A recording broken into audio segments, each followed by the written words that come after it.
No one's joined me on...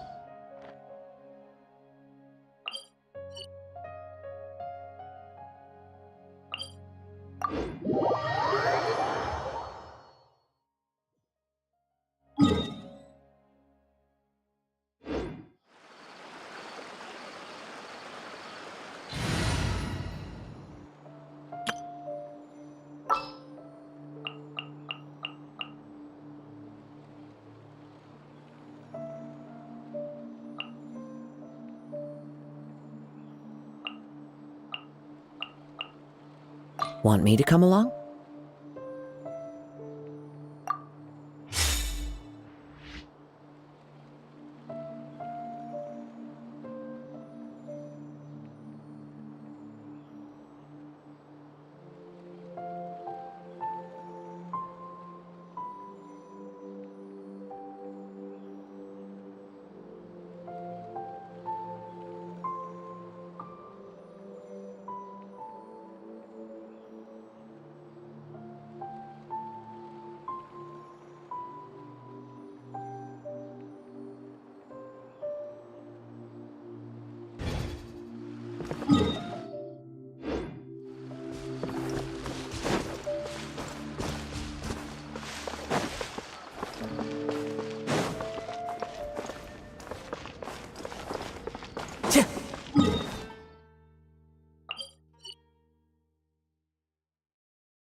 Time to go.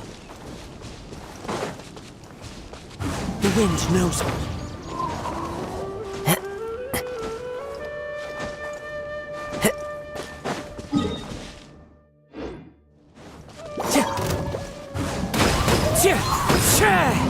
No touching!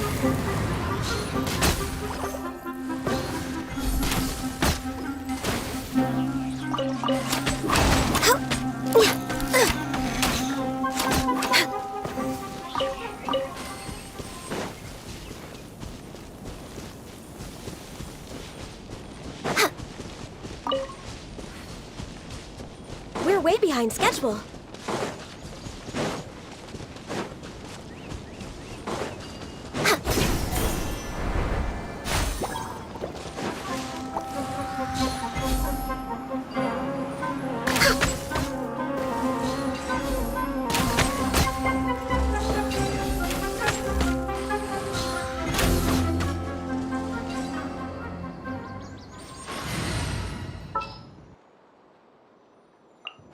I'll ensure your safety.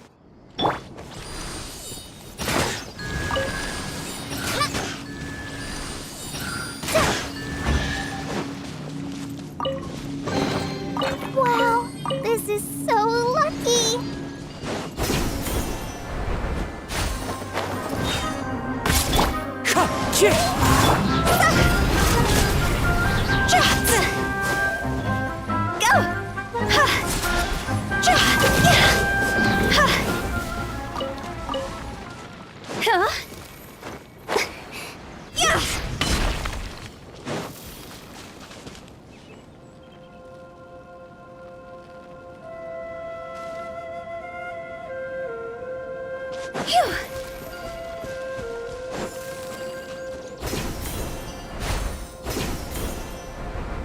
Welcome, welcome.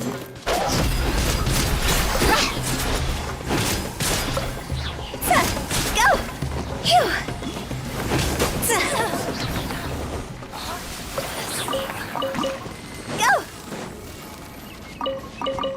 Following orders. Sounds good to me. Into the wind. Access denied. Take that! I'll need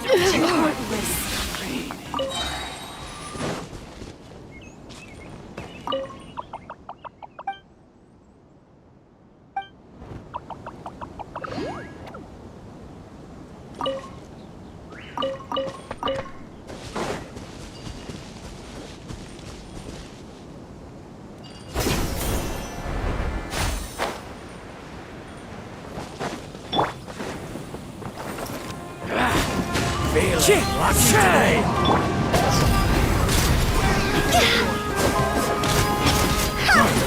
You want this one?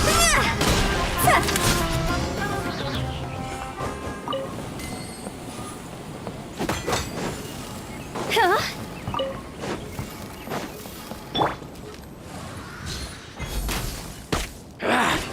Feeling lucky today? I'll take my leave. You want this one?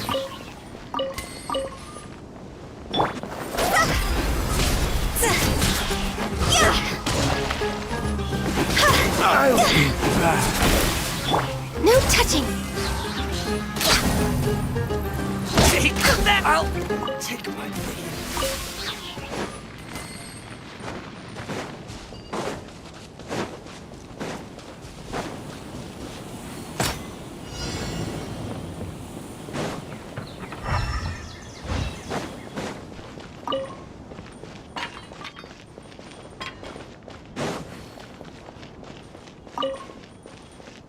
We're way behind schedule.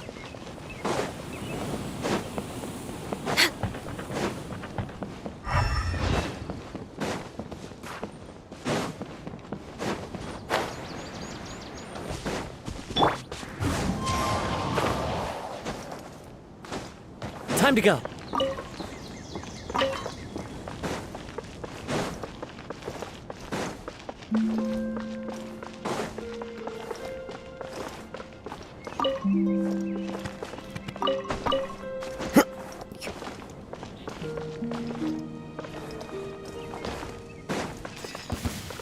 Happy to oblige. The wind knows me.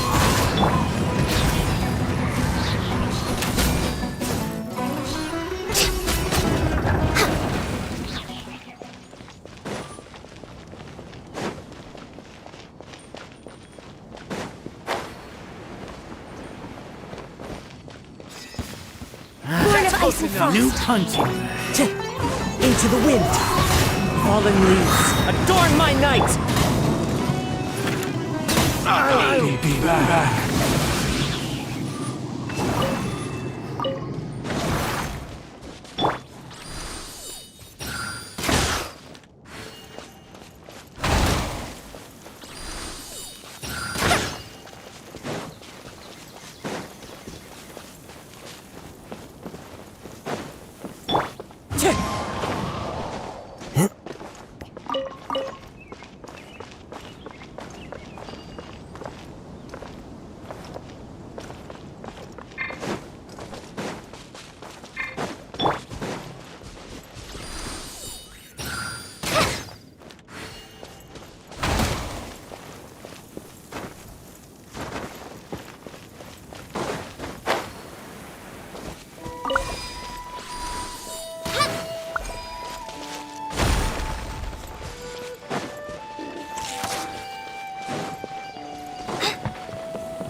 Following orders.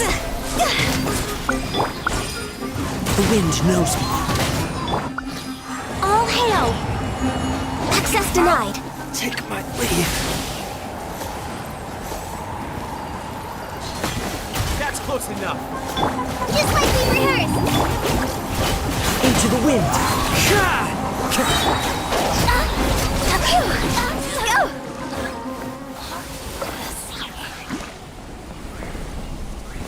You are not welcome here. Higher, higher, hands on fire. It's fine. I'm getting sick of this game. Regret.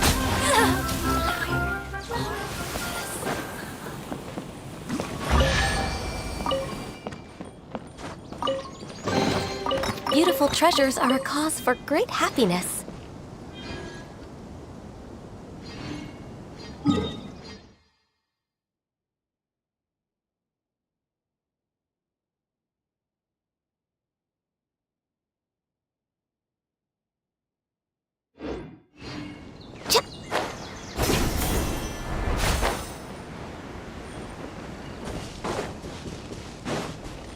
Next on the agenda...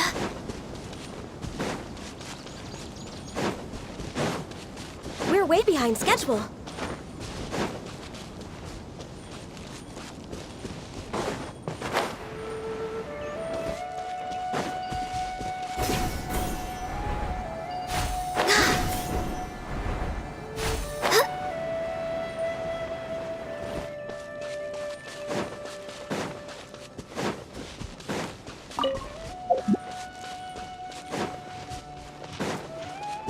Next on the agenda...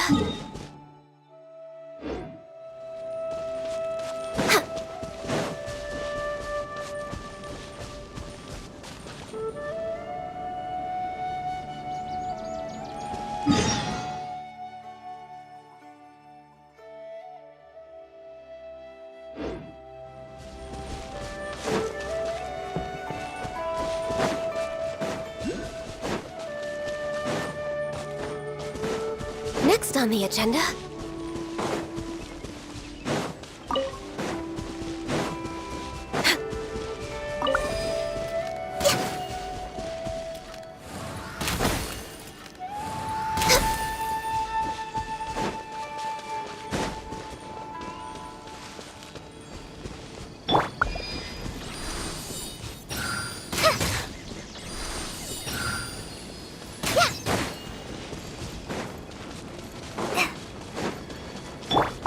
No touching!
Happy to oblige. One with nature.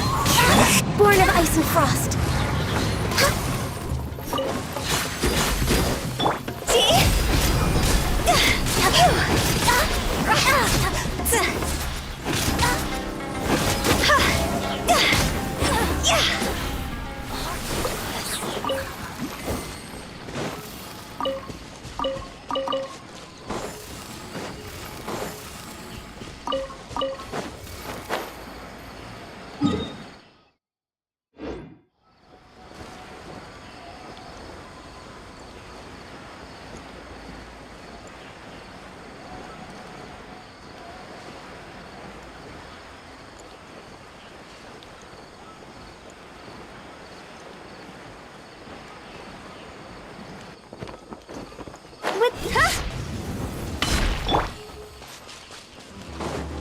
For Rex Lapis! Access denied. Into the wind. As one with wind and cloud.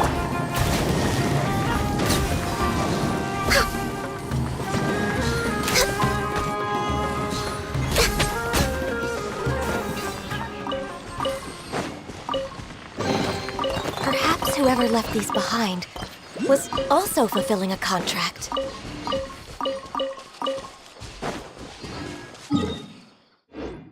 Next on the agenda...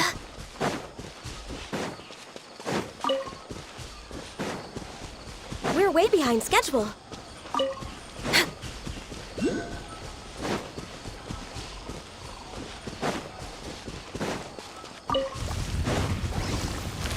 No touching!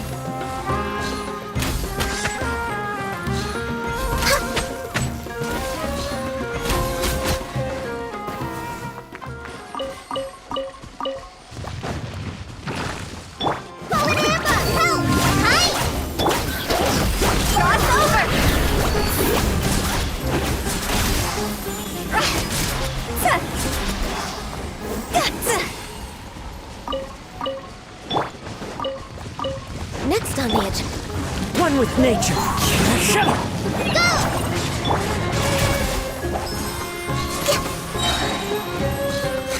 We're way behind.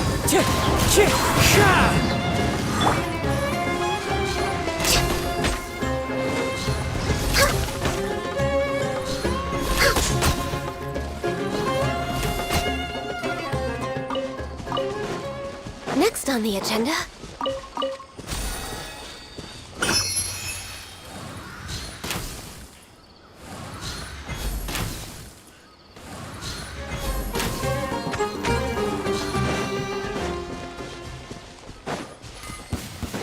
That's close enough. Born of ice and frost. Into the wind.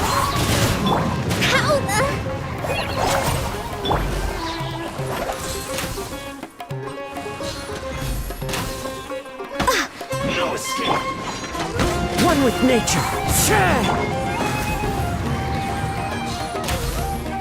Prepare yourself. Next on the agenda... Can't run from death. There's nothing wrong with reaping a reward every now and then. Healthy body, healthy mind.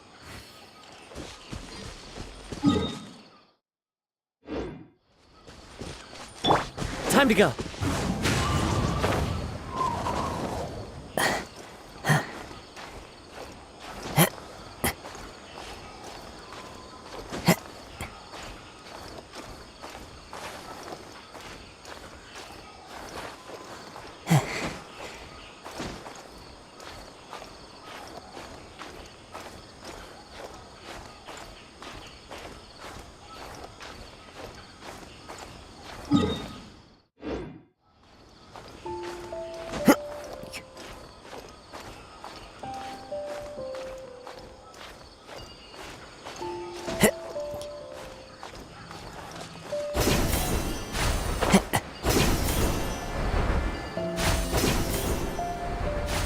Follow the wind.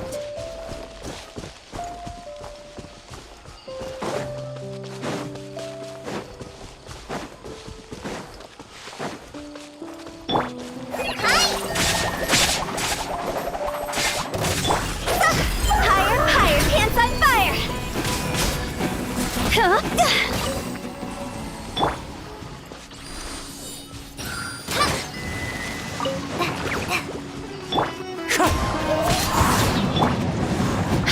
See? Go! Huh? Phew! Huh? Jackpot! Phew!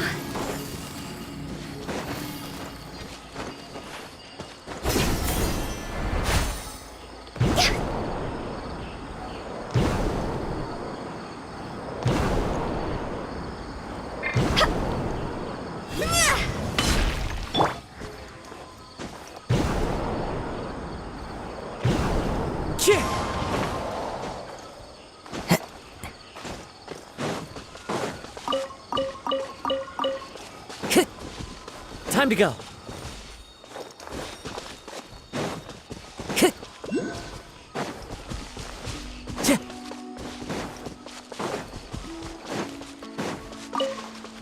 Time to go.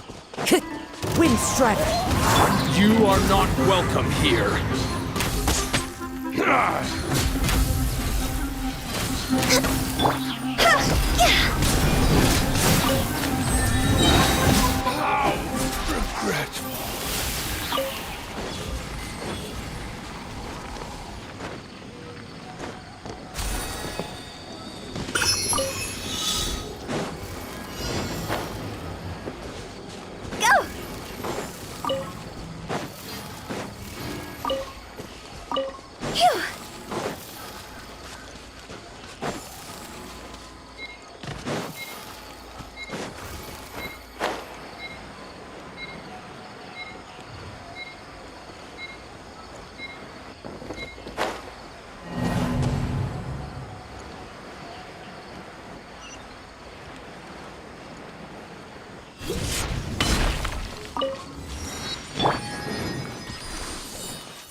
fateful offering.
Yeah.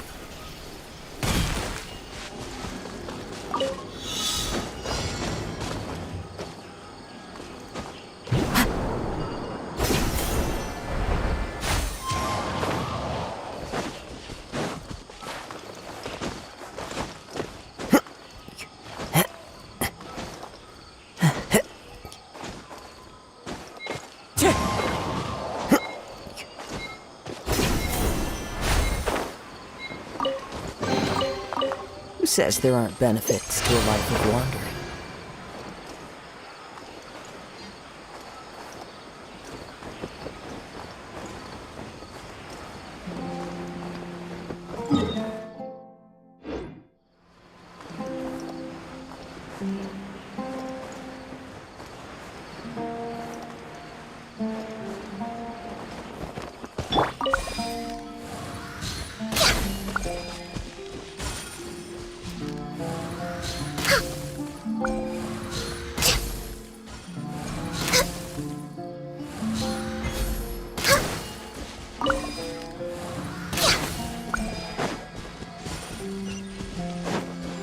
Next on the agenda, beautiful treasures are a cause for great happiness.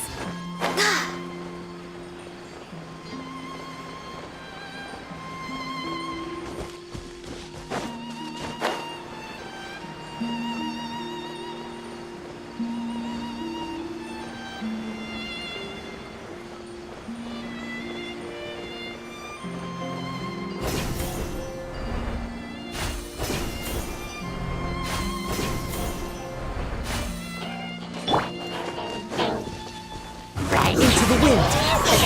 No touching.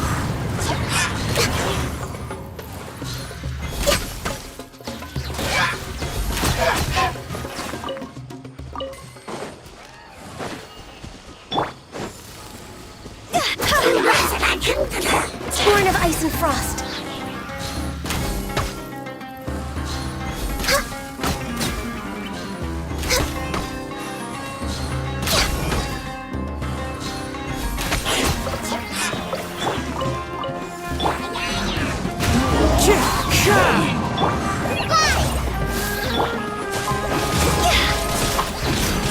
Time to go!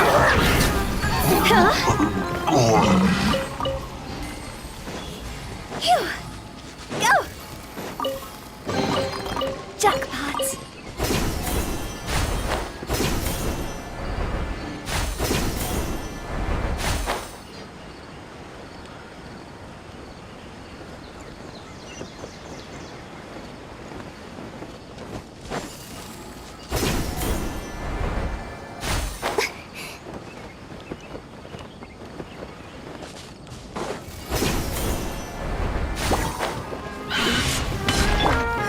The wind knows it.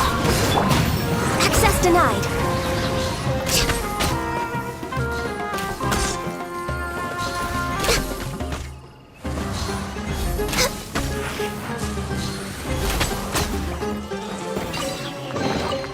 There's nothing wrong with reaping a reward every now and then.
Perhaps whoever left these behind was also fulfilling a contract. We're way behind schedule.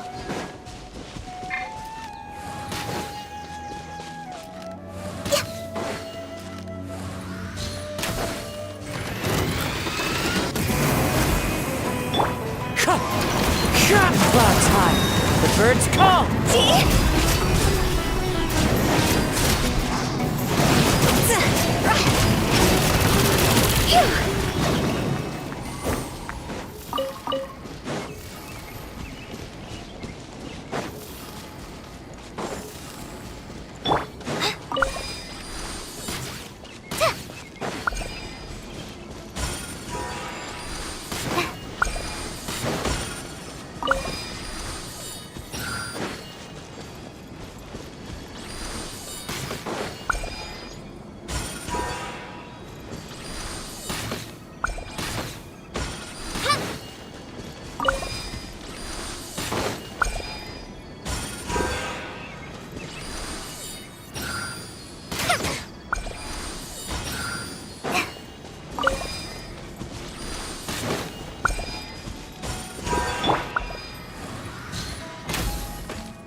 Perhaps whoever left these behind was also fulfilling a contract.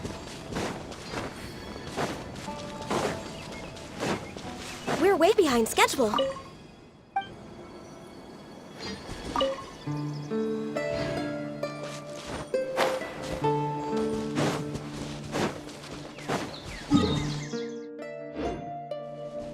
Next on the agenda...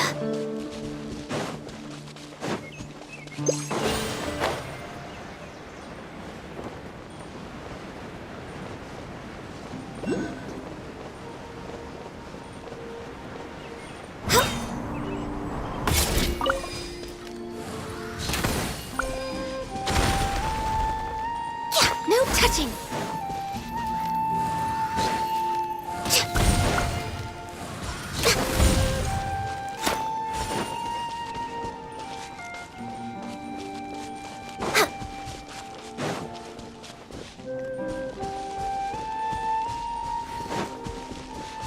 Next on the agenda...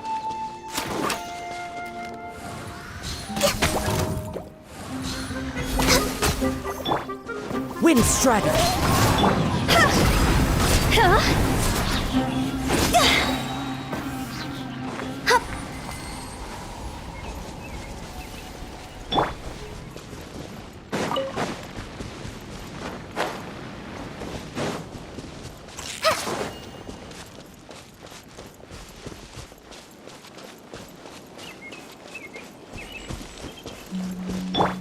This is long overdue.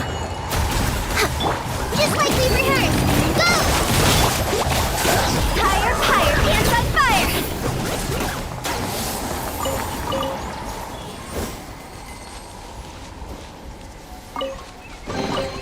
Oh, what a cute treasure coffin!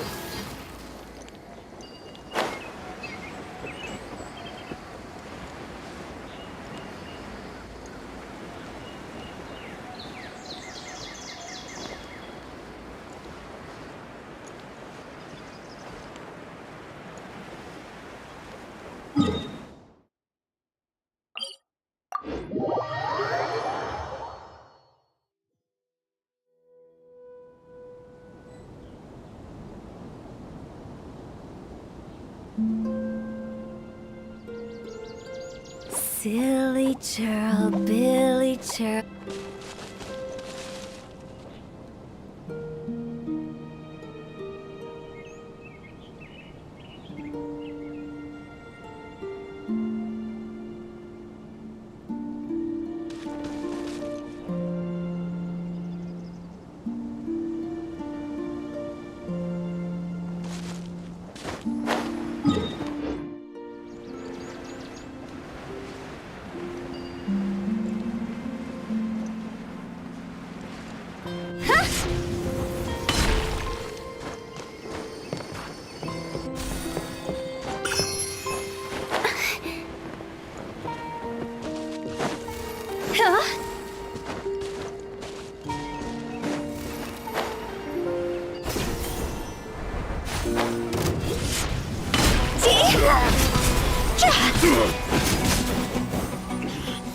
I wasn't done.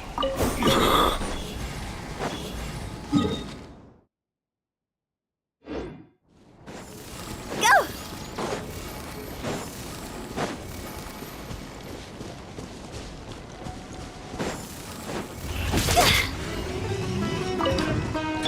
Access denied.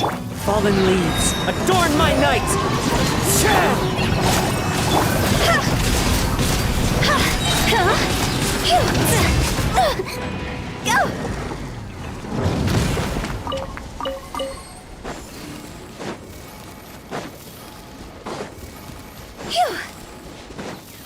Huh?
Who says there aren't benefits to a life of wandering?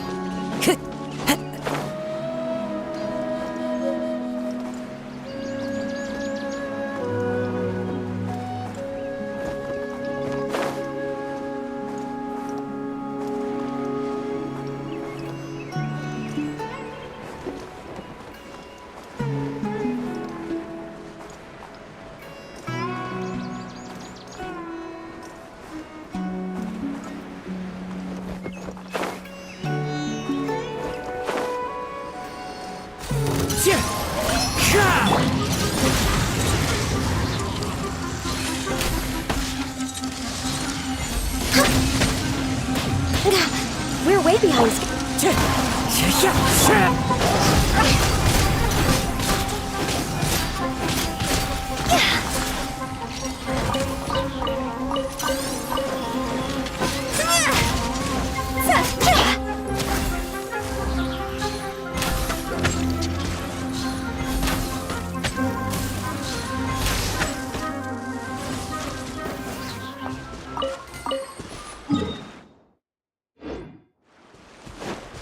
Next on the agenda.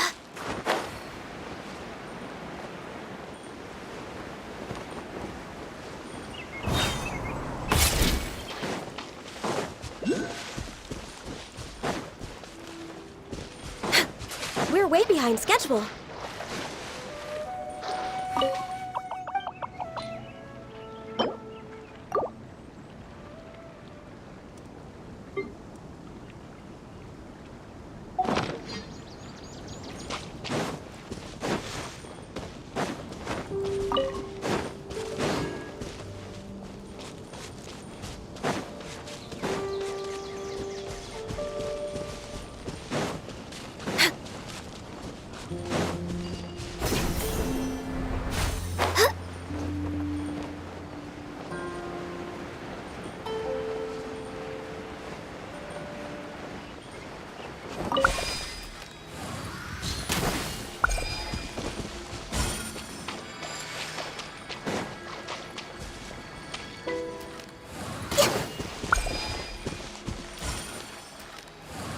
We're way behind schedule.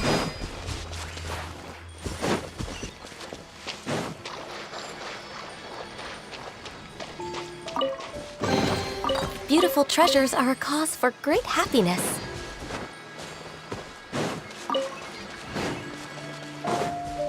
We're way behind schedule. Next on the agenda.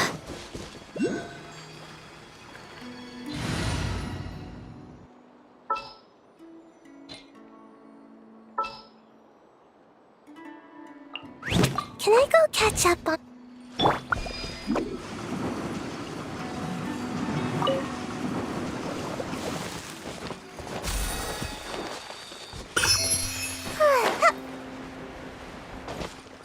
Make my escape.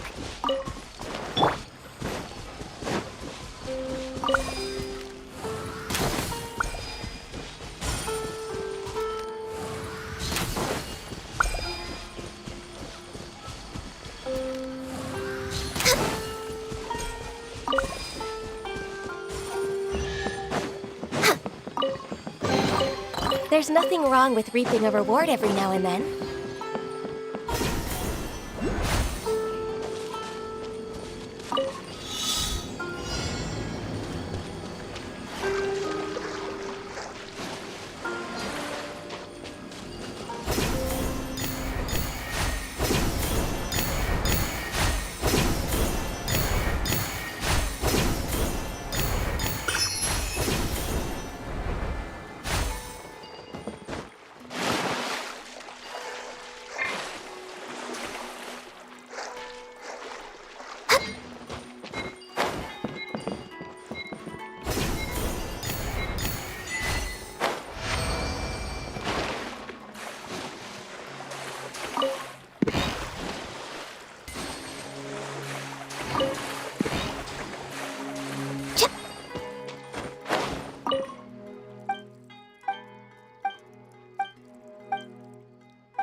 Perhaps whoever left these behind was...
frost.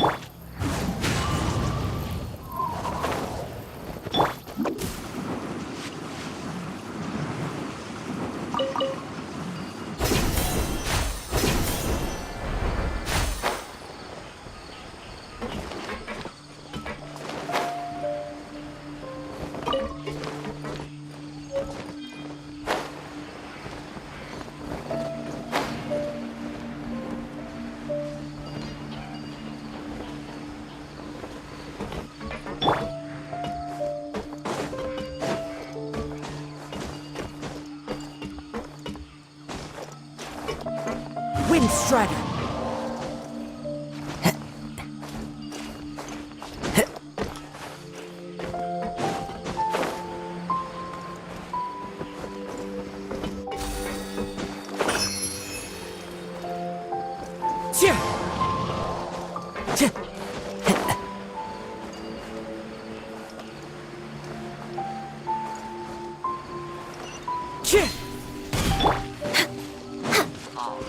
Blaze over!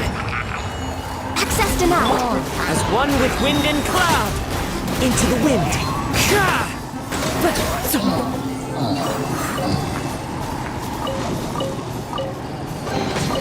Brings a smile to my face.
Right.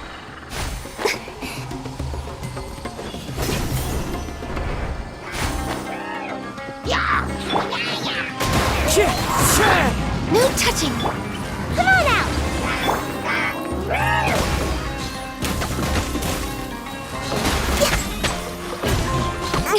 Didn't see that.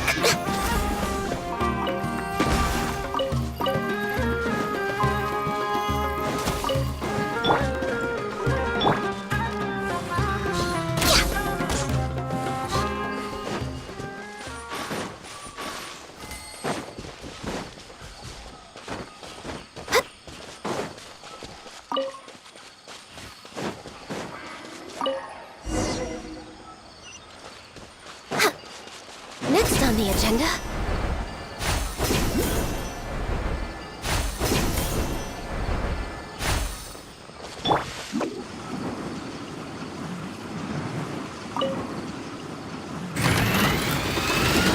Nick Racing.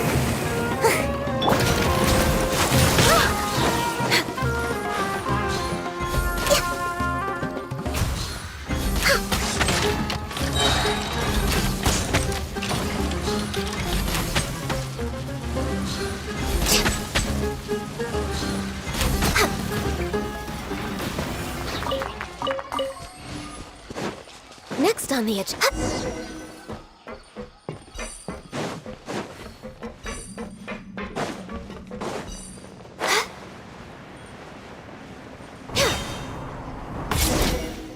We're way behind schedule.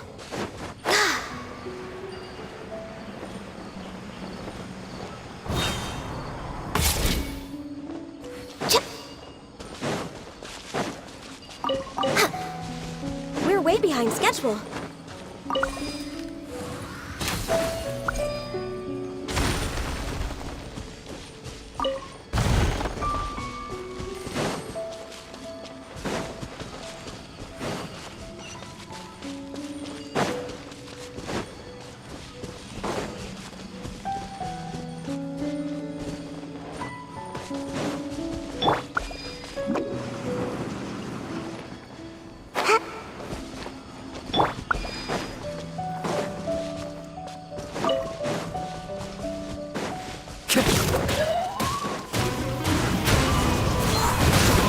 Access denied.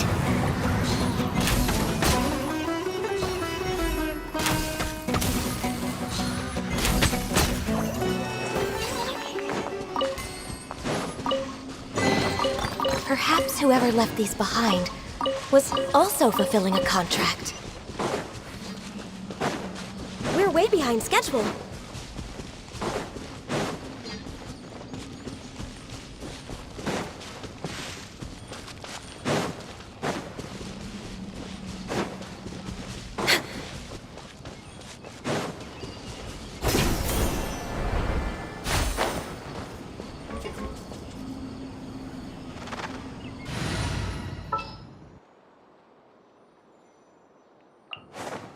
Trainee Forest Ranger call.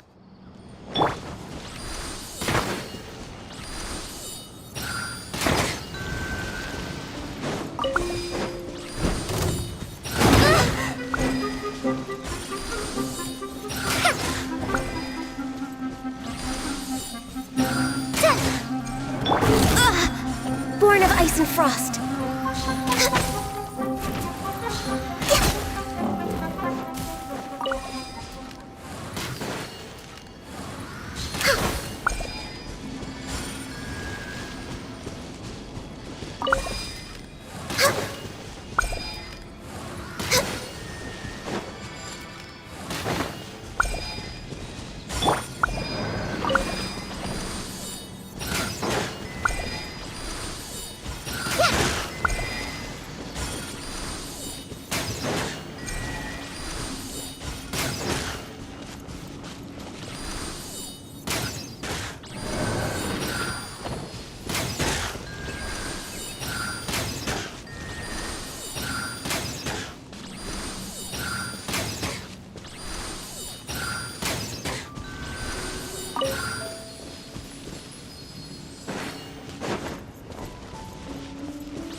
to replenish your supplies often when you're out in the wild. Yeah.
Follow the wind.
Time to go.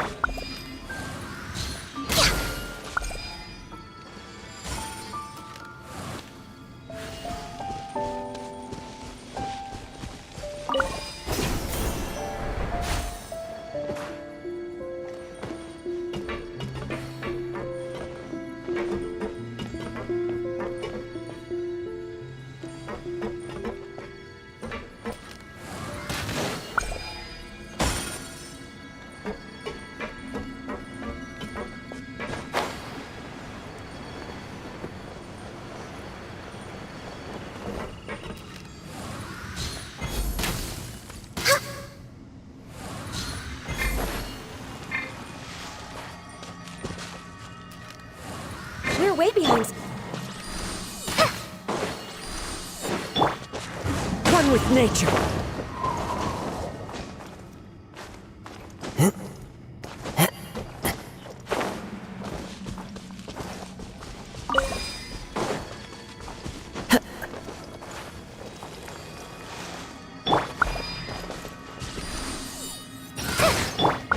The wind knows me.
Glad there weren't any poisonous mushrooms inside.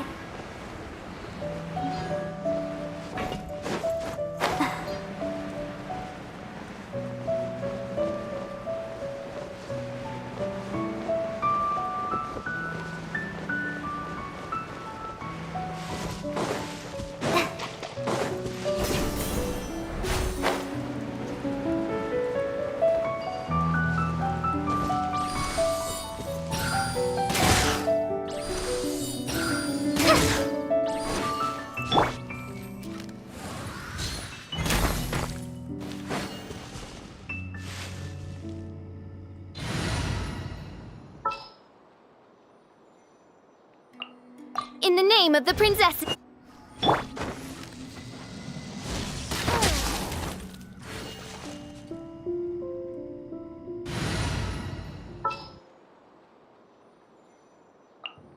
Outrider Amber, report.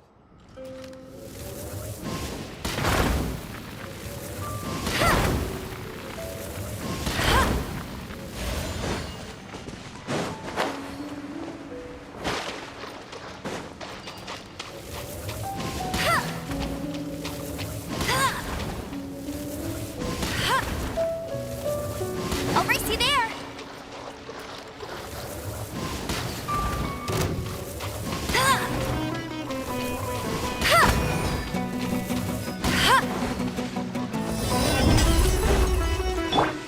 For Rex Lapis. Access denied. Fallen leaves, adorn my night! Let it rain. Hey, get him.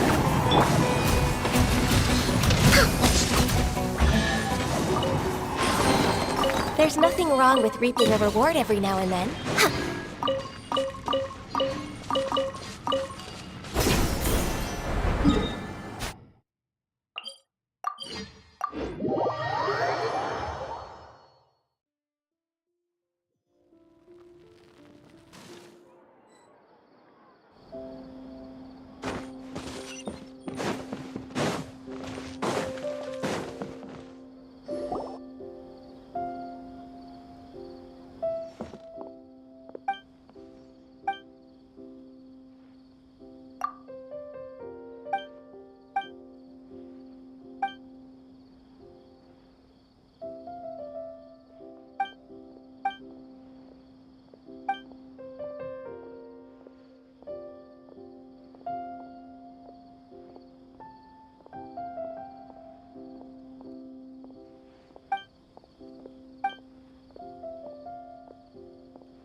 Can I go catch up on my sleep?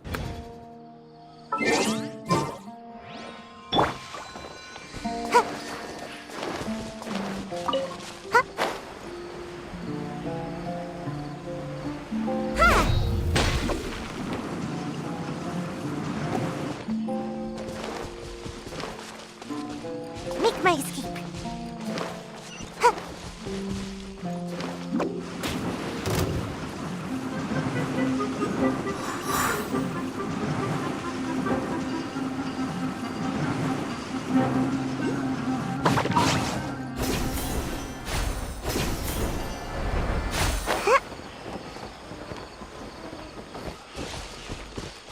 Make my escape.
Born of ice and frost.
Phew!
Go!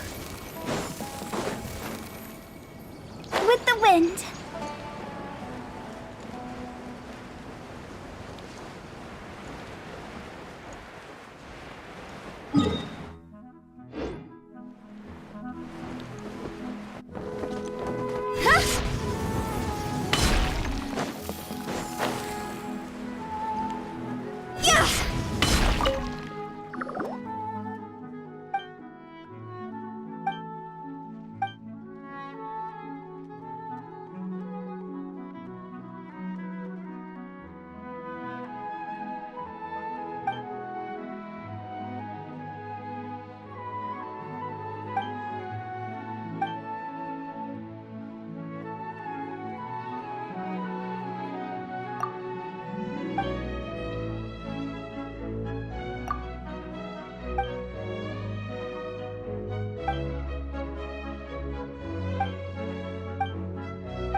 Huh?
Yeah.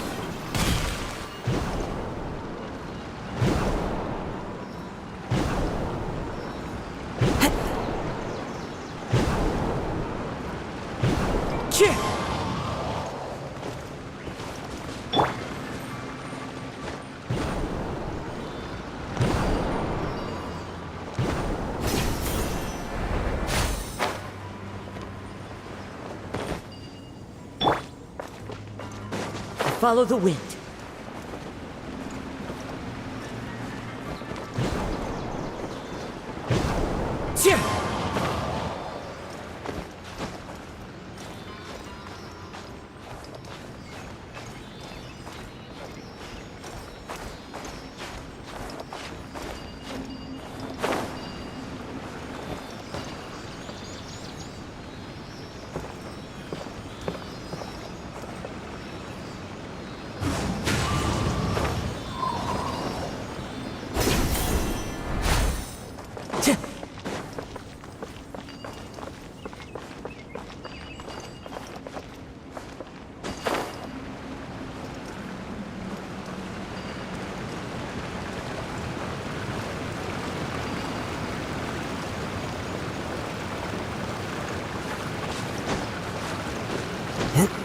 Wind Strider.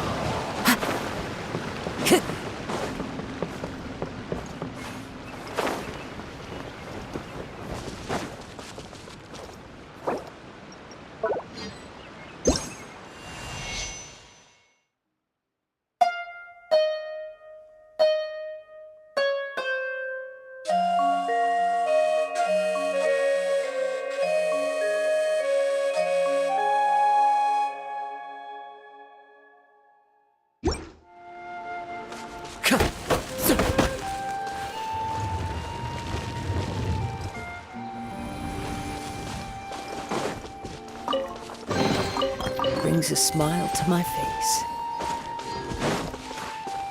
Time to go.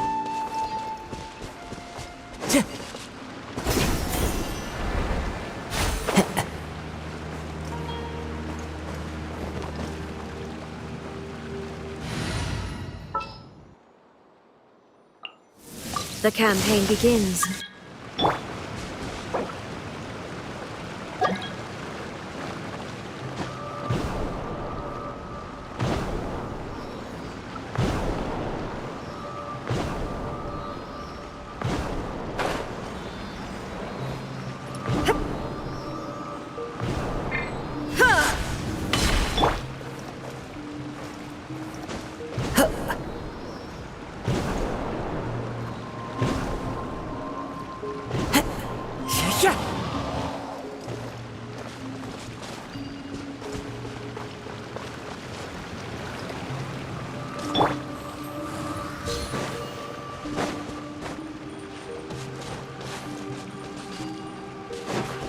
We're way behind schedule.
Follow the wind.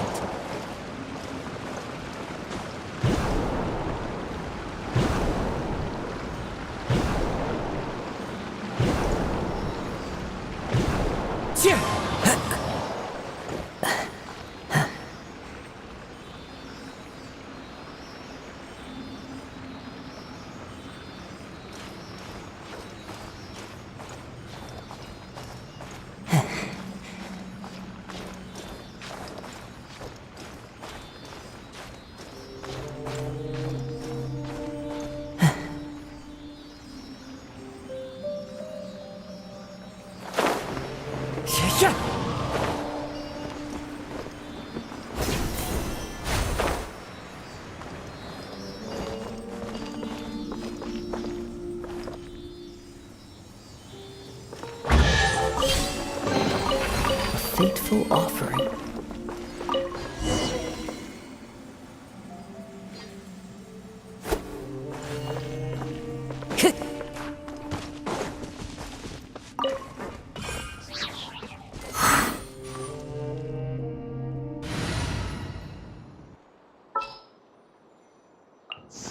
Oh, is it time for me to join you? Everything's ready. Let's...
Blaze over!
Glad there weren't any poisonous mushrooms inside.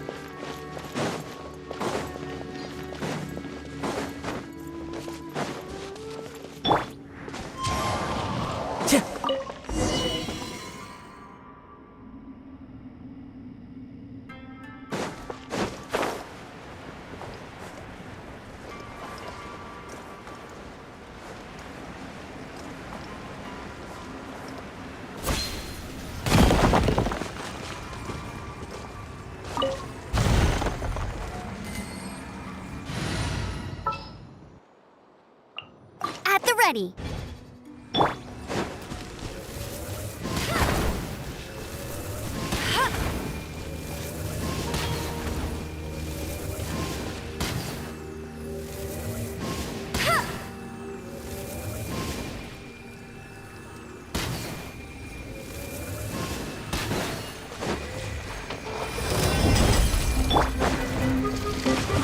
one with nature. As one with wind and cloud.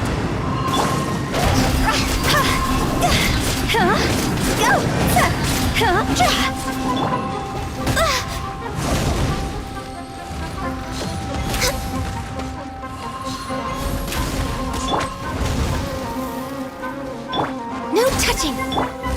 Higher, higher, hands on fire!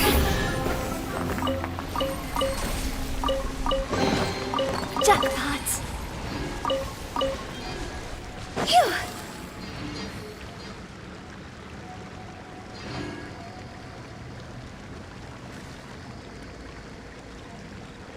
Hup! Huh?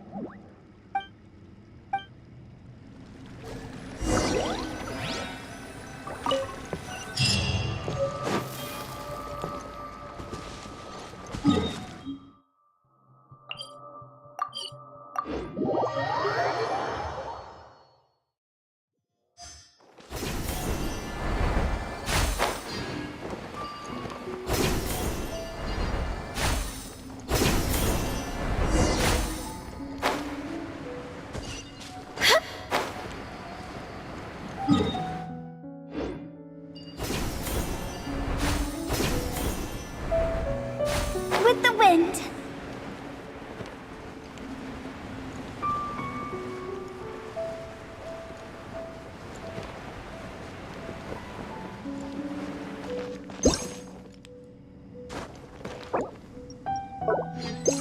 Hup.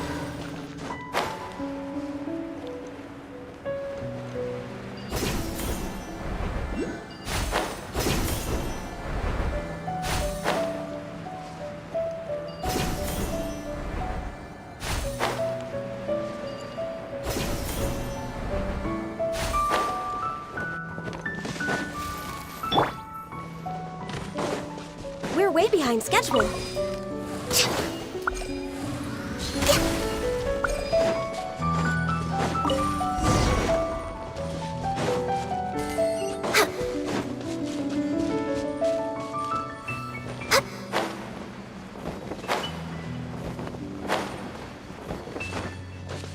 We're way behind schedule.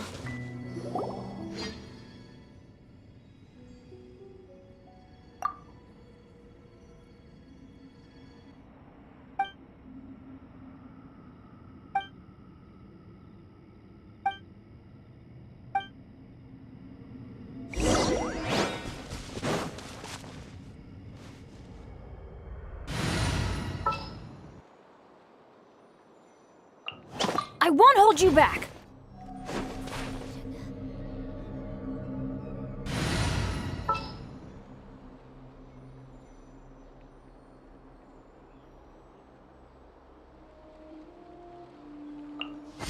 I will... Access denied. The wind knows me.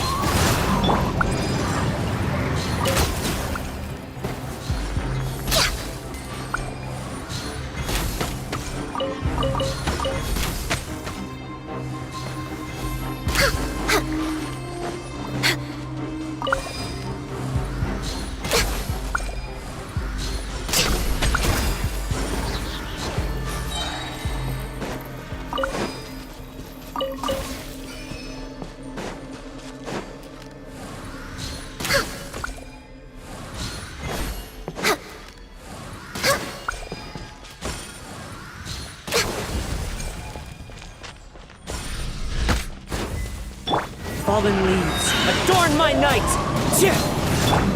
All hail! No touching! Wheel of life.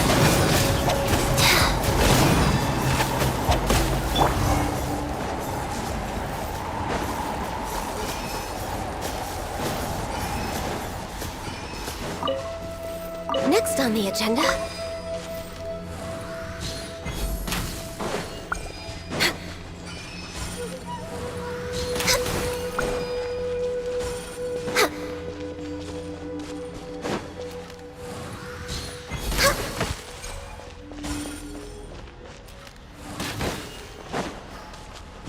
We're way behind schedule.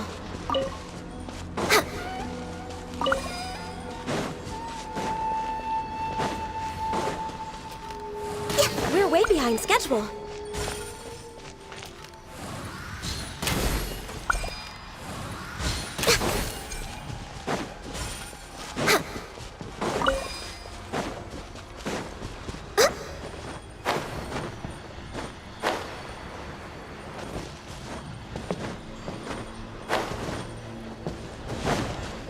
We're way behind schedule.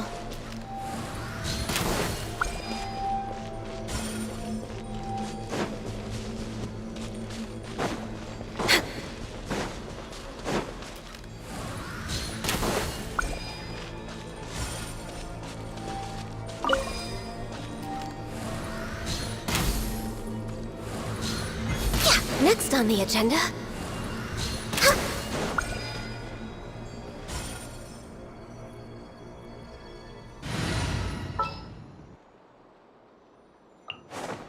Everything's ready. Let's...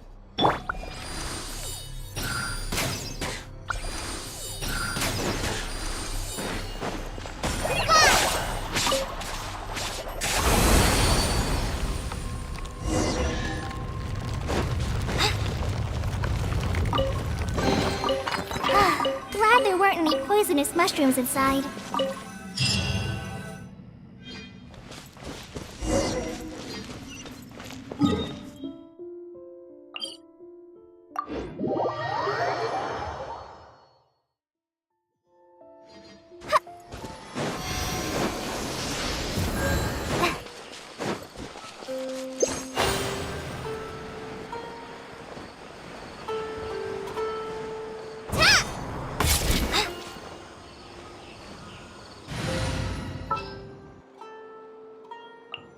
Can I go catch up on...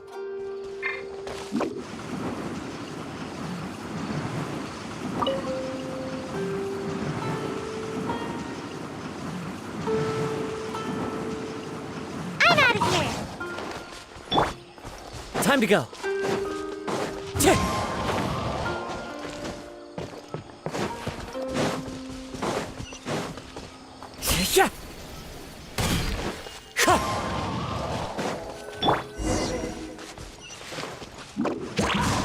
Make my escape.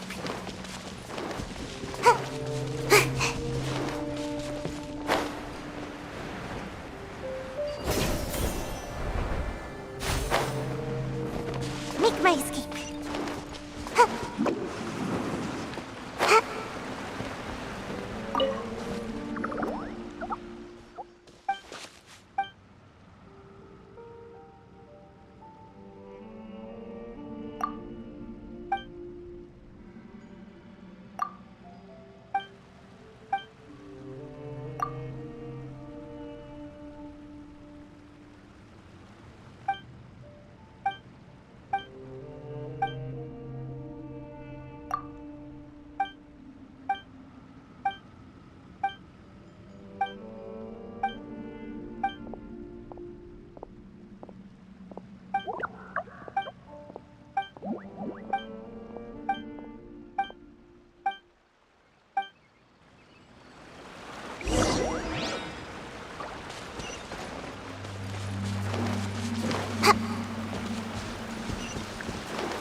Sha!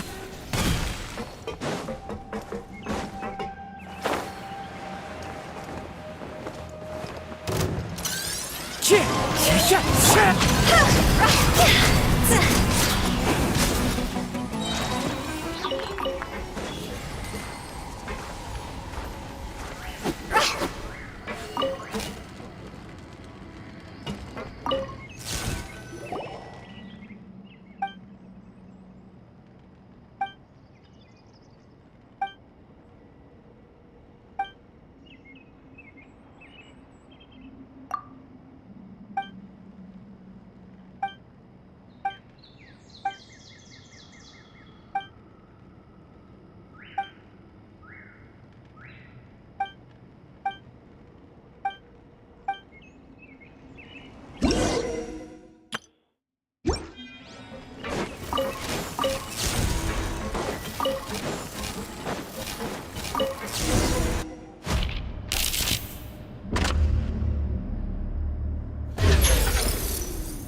Wind Strider!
Follow the wind.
Time to go.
Wind Strider.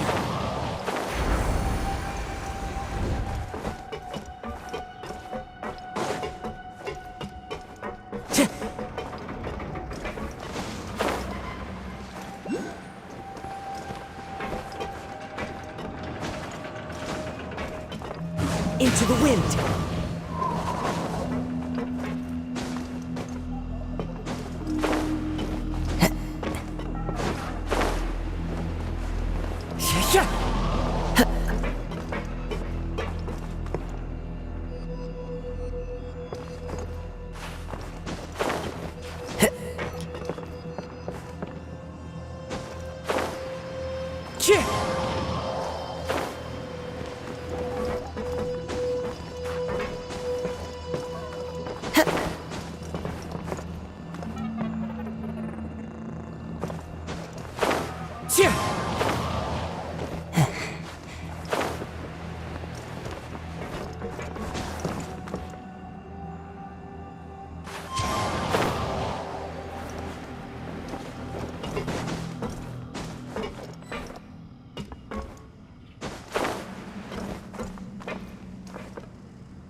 Follow the wind.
Follow the wind.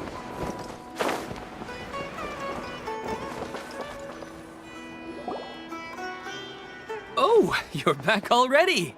How'd it go? We have an emergency on our hands. Please notify everyone here that while they can continue to discuss their dreams, they mustn't try to visit or recreate the locations and scenes that they have been experiencing in them. What? All right, if that's the wish of the great Dendro Archon. But could you at least tell me what happened? You all look so serious.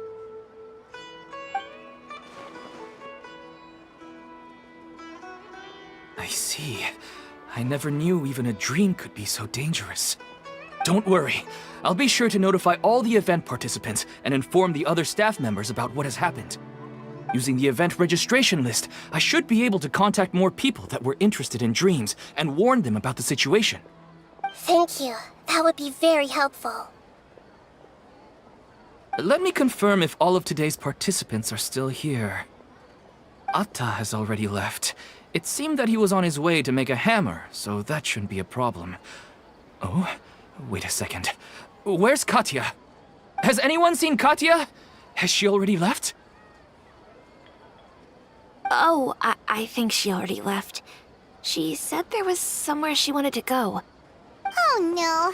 Did she want to look for the place from her dreams too? Can you tell us where she went? Yes, she did briefly mention it. Somewhere near Chatrakam Cave. Alright, thank you. We'll go look for her. Please help us tell the others not to do anything reckless. Sure thing. Who would have known things would have turned out like this?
Look! She's sitting over there! And surrounded by monsters! Come on, let's rescue her!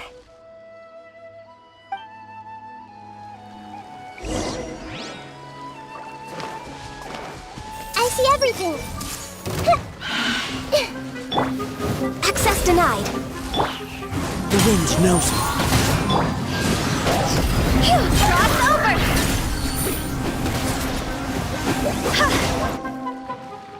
She seems to be in the same condition as Ilman earlier. Yes, but luckily she hasn't been injured or jolted awake yet. Let's carefully move her somewhere safer. See you tomorrow, Professor Aisha. Huh? Why am I back here again? Dreaming? But what about Professor Aisha? Oh, I see. It was all just a dream. Well, that makes sense. After all, it hasn't changed a single bit. Huh? What's it? Nearly 20 years, and it still hasn't bloomed.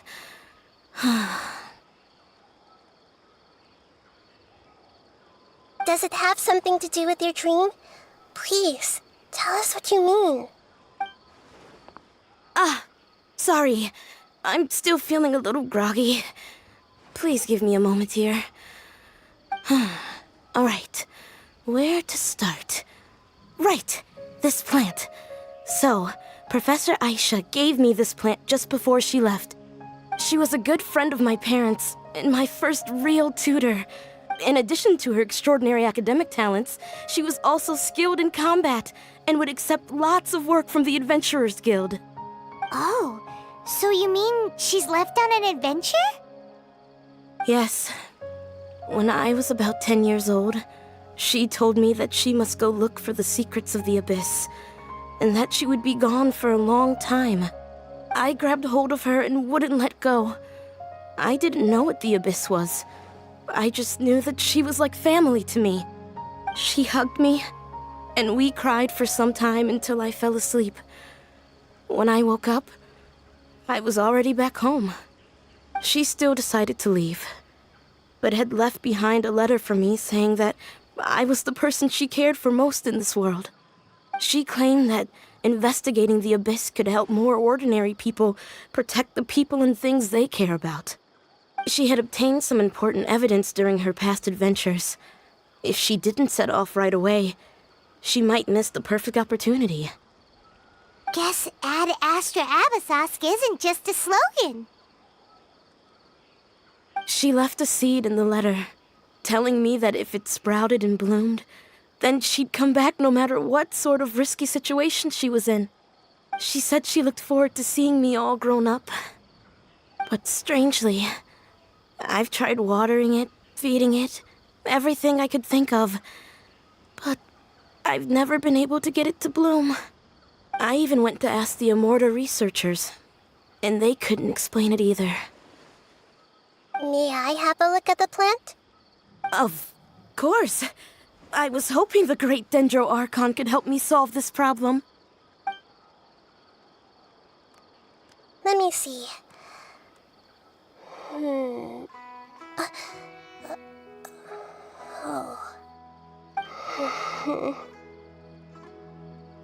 Huh? We've never seen that look on Nahida's face before.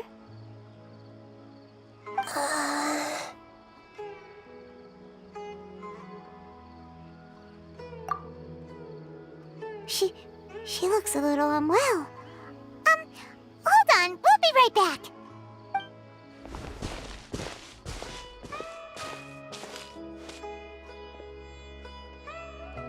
What's wrong, Nahida? You can't tell what's wrong with the plant either? No, I immediately understood what's happening with that plant. I'm just not sure if I should say it. This plant is not known to the academic world. It's a new species that our teacher managed to cultivate by some special means. Judging by its features, I can tell from the moment it sprouted it'll never be able to bloom. It can't be. It means that this Professor Aisha she keeps mentioning might have foreseen the danger and was prepared to never return. From my experience observing people, she would undoubtedly regard this as a brutal revelation. When forced to confront such brutal truths, people may break down into tears, talk nonsense, or lose their tempers. I know she has to face the truth, but at the same time, I don't want to hurt her. Tell me, what should I do? Yeah, that's a tricky one. Seems like you've already got a good idea of the feelings she might experience. But wouldn't that mean I'm just pushing it all on you? What if she just gets angry at you instead? It's all right.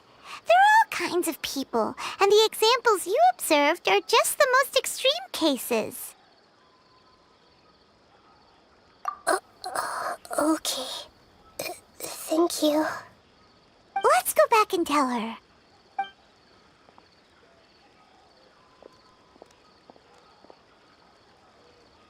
Huh? It'll never bloom? But how's that possible? If a plant is unable to bloom, doesn't that mean it can't reproduce either? All that's left for it to do is slowly wither away.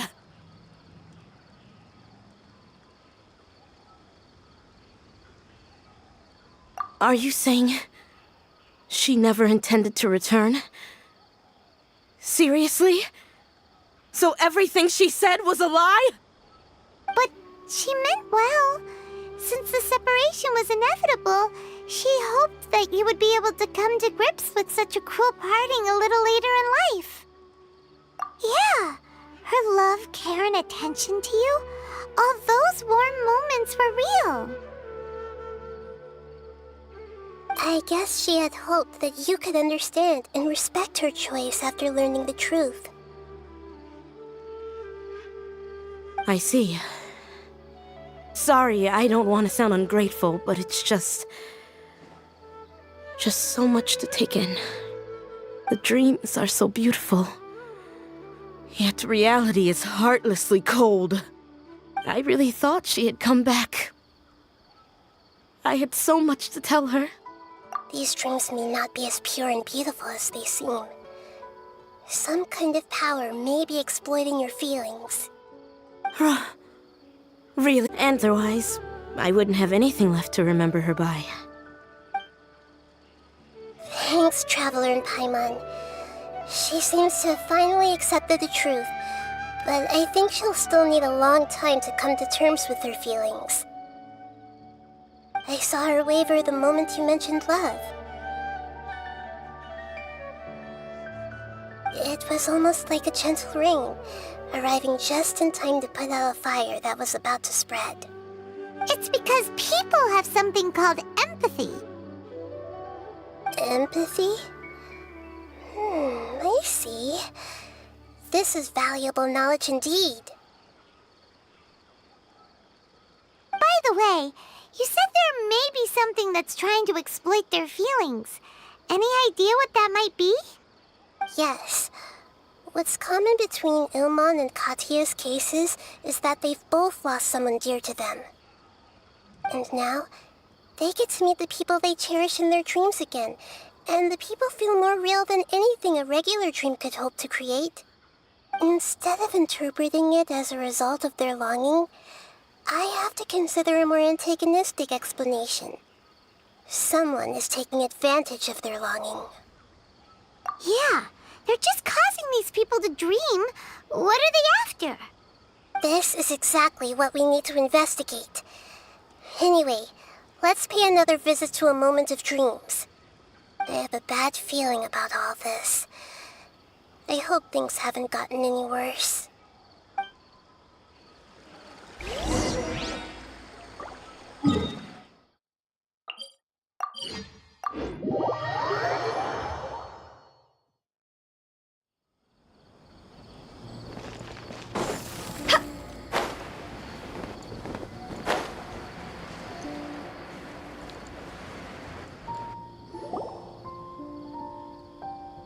We're back.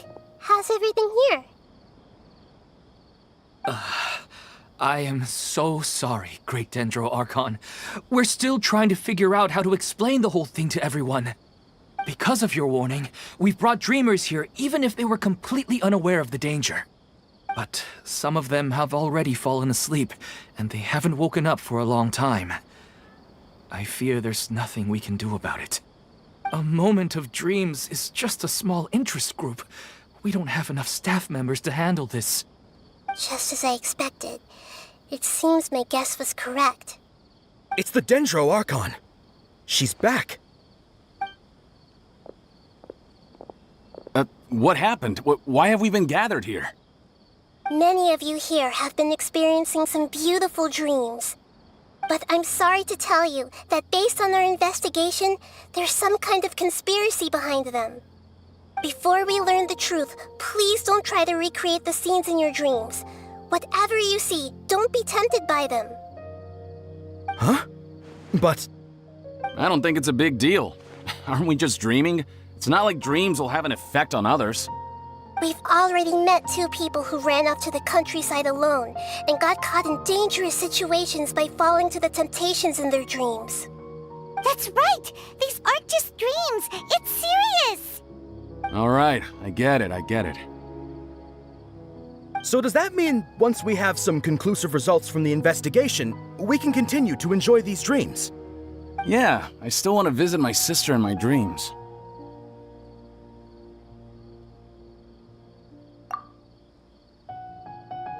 I'm sorry if what I'm about to say sounds a little offensive, Great Dendro Archon, but We had a discussion with the folks who just arrived here. In all of our dreams, we were able to reunite with people who were very close to us. They all seemed as if they were alive again, which makes us reluctant to wake up. Yes, that's also what we've observed in our investigation. So if the results of this investigation would mean an end to those dreams, that'd be quite cruel to us. All of us understand the danger, but perhaps you can't quite understand just how much those people mean to us. I don't think everyone will be on board with the plan to abandon these dreams for good. Before the conclusion of the investigation, they'll at least want to meet the people in their dreams one last time and say goodbye. We've never had such a difficult situation before. It appears that not many people are willing to cooperate. So they still want to return to their dreams despite knowing the danger? That's right. Compared with these sweet and beautiful dreams, our warnings of danger are dull and emotionless. It looks like the situation will inevitably spiral out of control. The more time we waste, the more people will ignore our warnings and return to their alluring dreams. So, what should we do? Seems we have to go into a dream and find out the truth for ourselves. Pedrush, is there anyone here who's experiencing a marvelous dream right now? Let me think.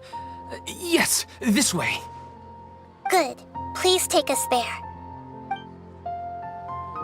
This lady refused to heed our warnings and fell asleep here a little earlier.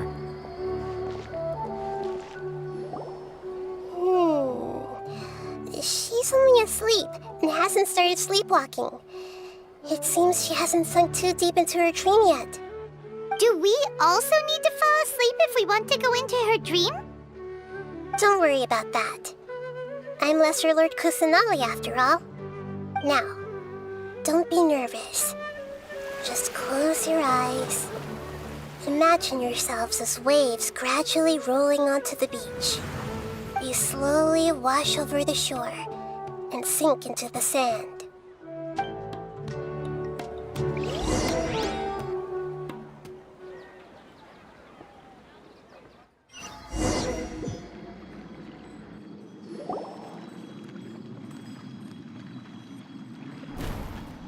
What's wrong, Traveler? You look a little disoriented. Really? Paimon didn't notice anything. Anyway, seems like we've made it into the dream. I thought we would arrive at some familiar scene, but we seem to have landed in a completely unfamiliar place. Whoa! So many giant plants! Even in the sky! Amazing. Theoretically, we should have gone straight into Debbie's dream. Things do seem to have gone a bit sideways here. Anyway, let's see if we can find any leads.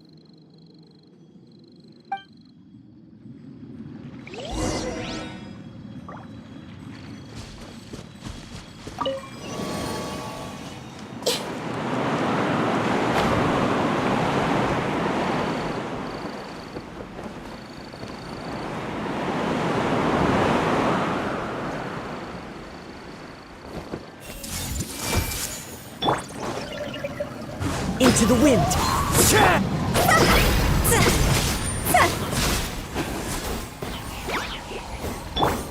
No touching! Hey!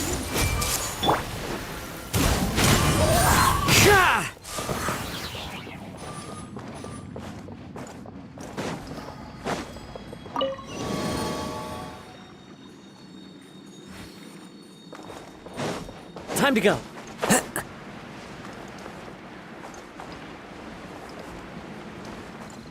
Huh? A door? Wonder where it could lead. Well, it's not like we have any other way to go now. Let's go in and have a look.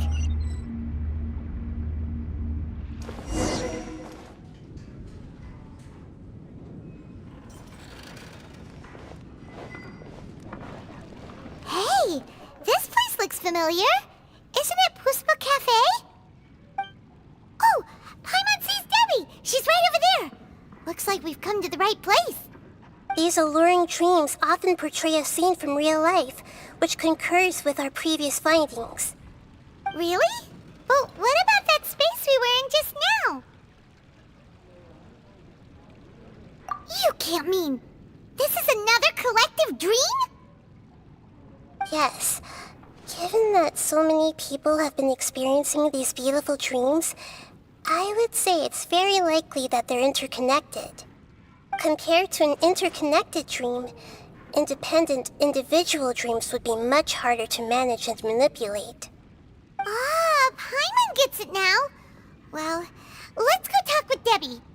Oh, but there are some other people next to her. Are they dreaming too? If this space is exclusive to Debbie's dream, then the others beside her are most likely the people she cherishes.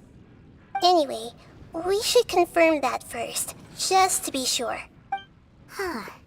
How do we do that? Just leave it to me.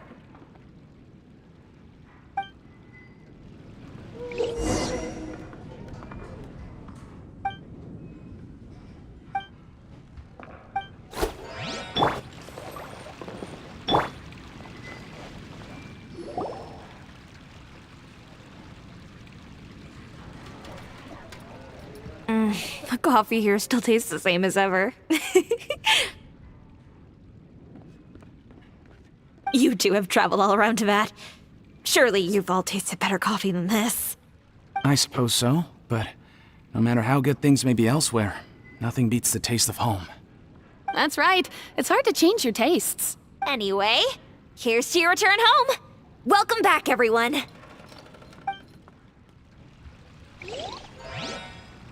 Everyone hold hands!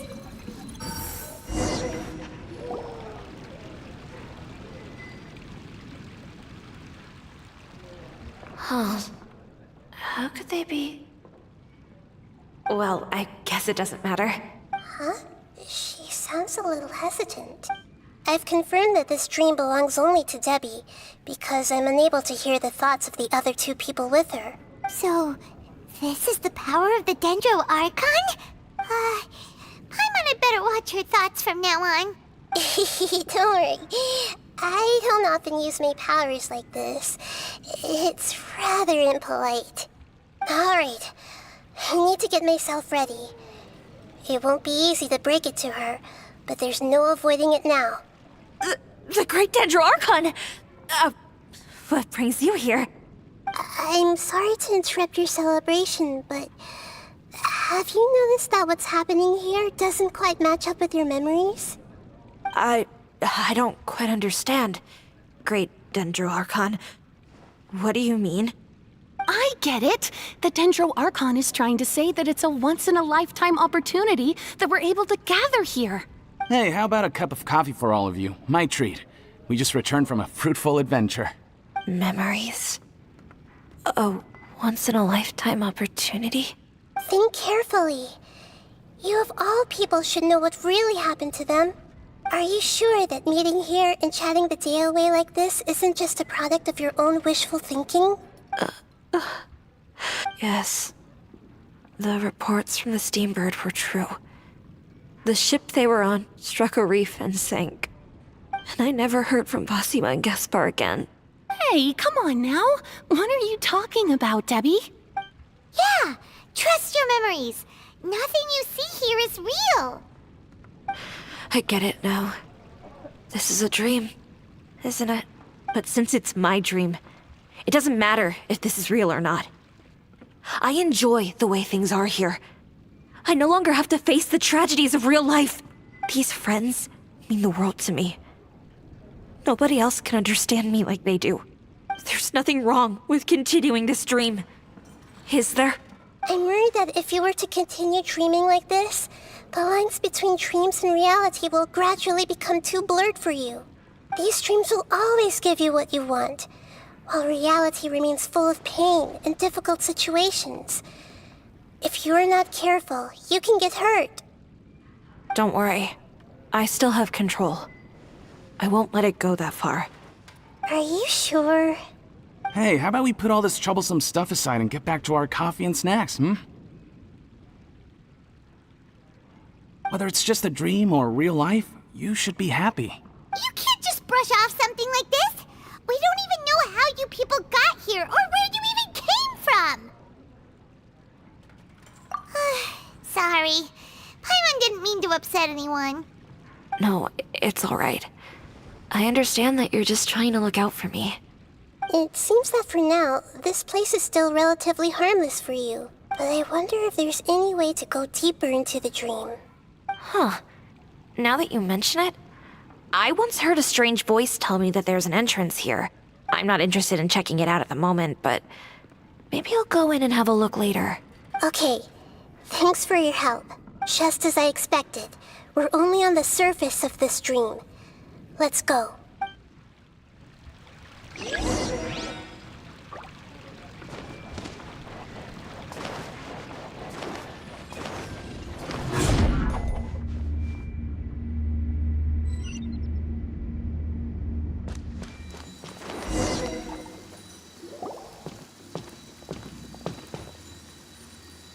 Huh?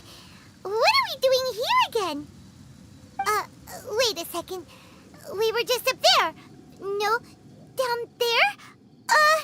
Did we go up or down? Don't panic. This is how dreams work. We've left Debbie's dream, but the dream is still continuing onward. I'm not sure where it'll lead us. This dream has the ability to create imaginary people. If it weren't for what we just saw, Paimon might still find that a bit hard to believe.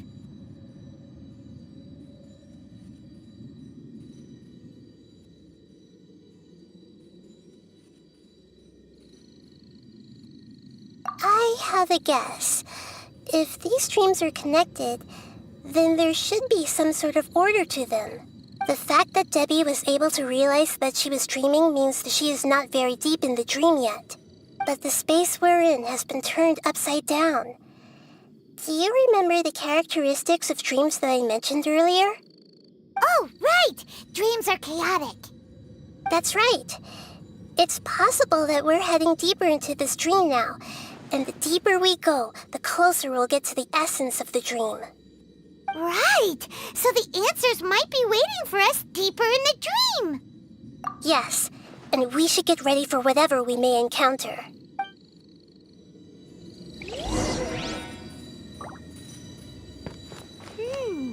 It looks like we may need to put something inside there.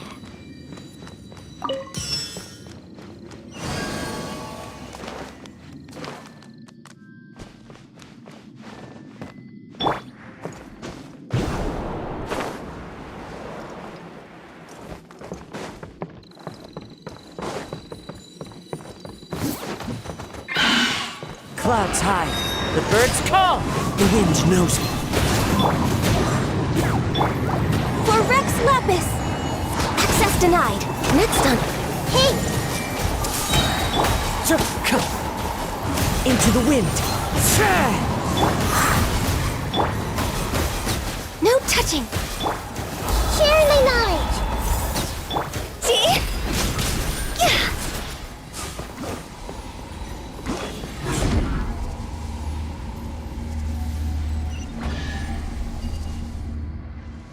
Whoa! When it rains, it seems to disappear slowly. Yes, and it appears again as soon as the rain stops. It's less like a flower, and more like a dendro slime that's trying to keep out of sight. Here we go again! The Nahida finale!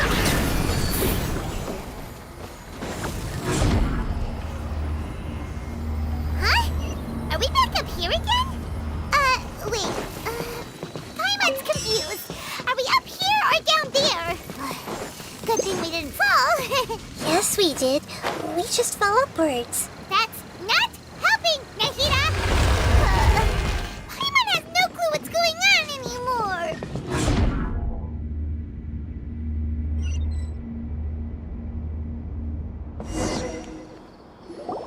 Wait, weren't we already here a little earlier? This is probably Ilmon's dream. Huh? Why would he start dreaming again? Yes, but it seems that the danger isn't enough to stop him from longing for his wife. Based on what we've learned learned so far, he must be sleeping more deeply for his dreams to appear here. But fortunately, he already knows us from before, so hopefully we'll be able to wake him up.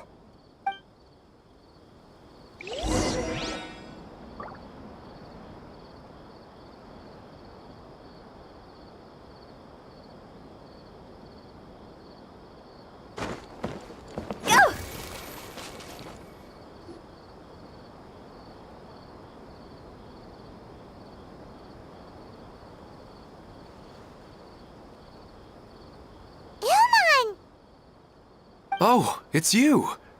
Incredible! I didn't know you would appear in my dream, too. Did you say dream? Wait, so you know this is a dream? Of course. Such good things rarely happen to me in real life these days. Here, let me introduce everyone. This is Minar, my wife who I mentioned before.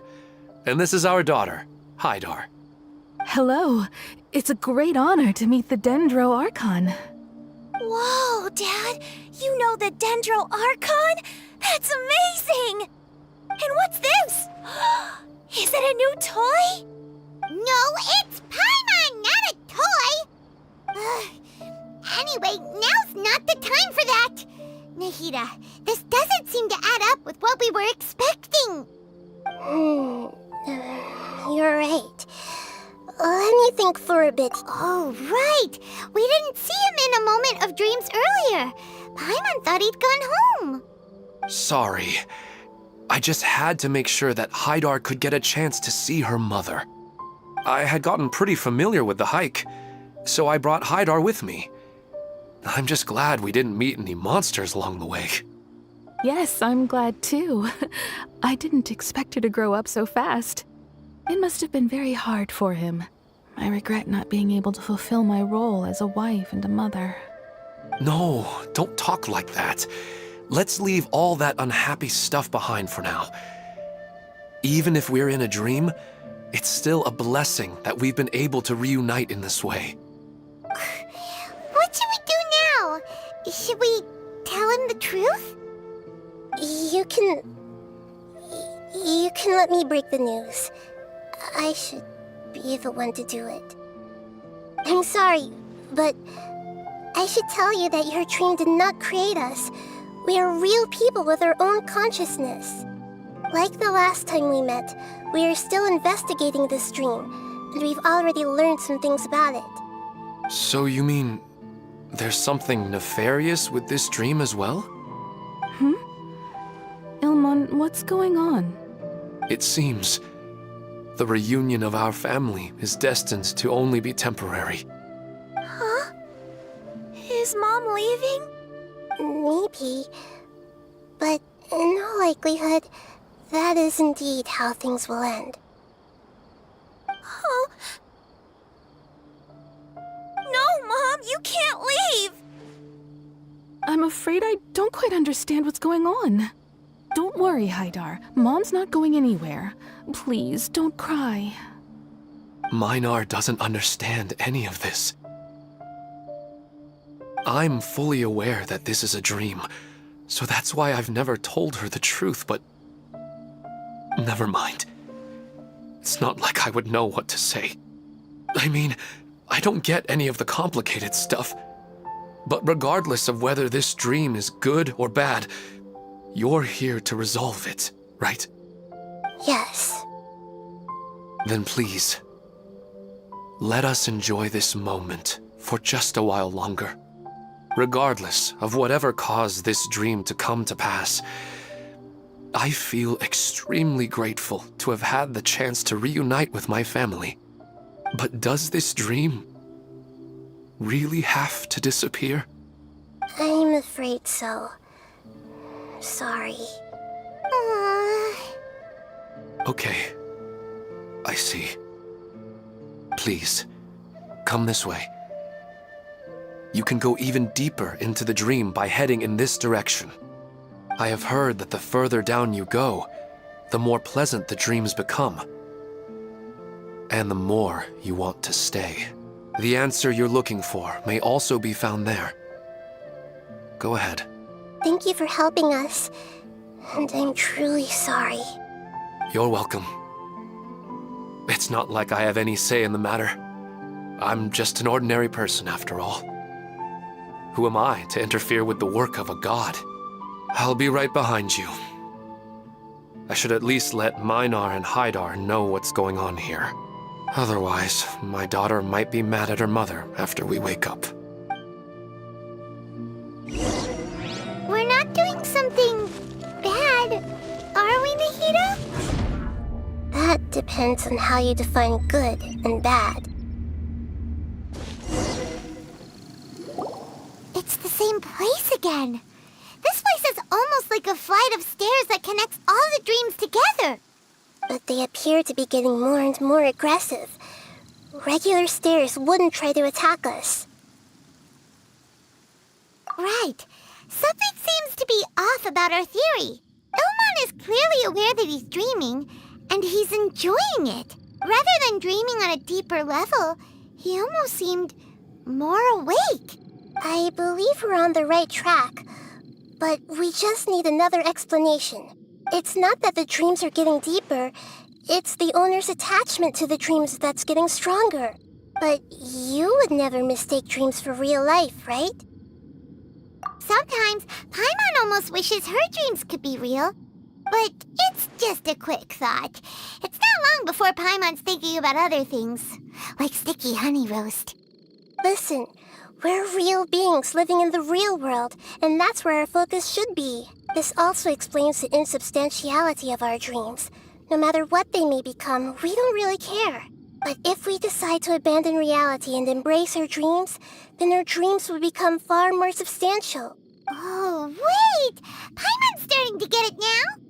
Your mind will begin to build the dream far more attentively, which in turn will make it feel more real. Do you remember how the Akasha can turn dreams into jnana energy? Constructing a realistic dream consumes a similar energy. Does that mean there's a host of these dreams here like Milu during the Sumeru's festival?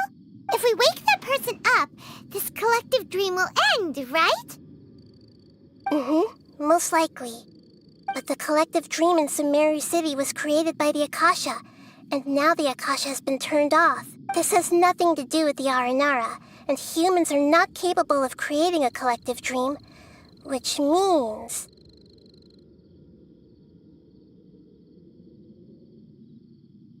Huh? So, did someone manage to restart the Akasha? That's impossible. But they are probably a scholar of the academia who had a close connection with the Akasha. Even so, how did they manage to do it? And how did they choose the host? Yeah, we haven't gotten to the end yet. Once we know their motive, all the questions will resolve themselves.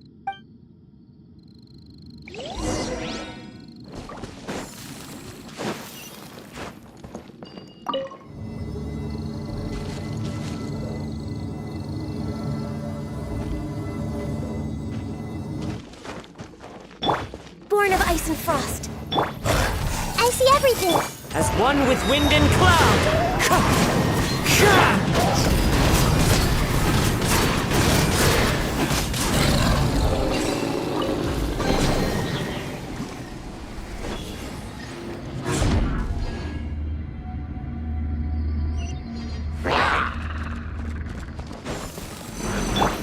Access denied.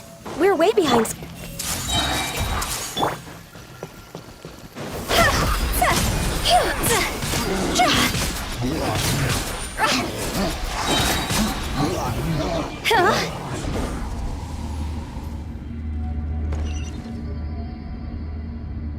All the water that used to be here has turned into rain. Then let's get through here before the water level rises.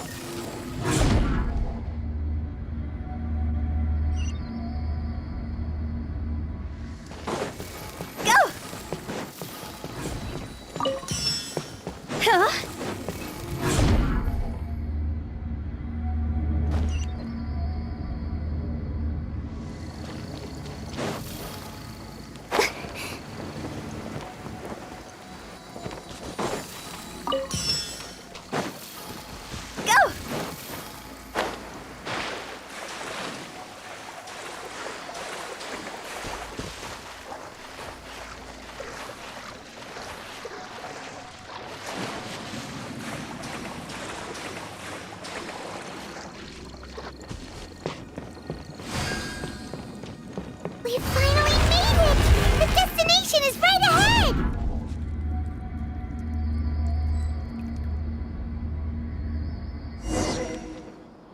Wow! A new place!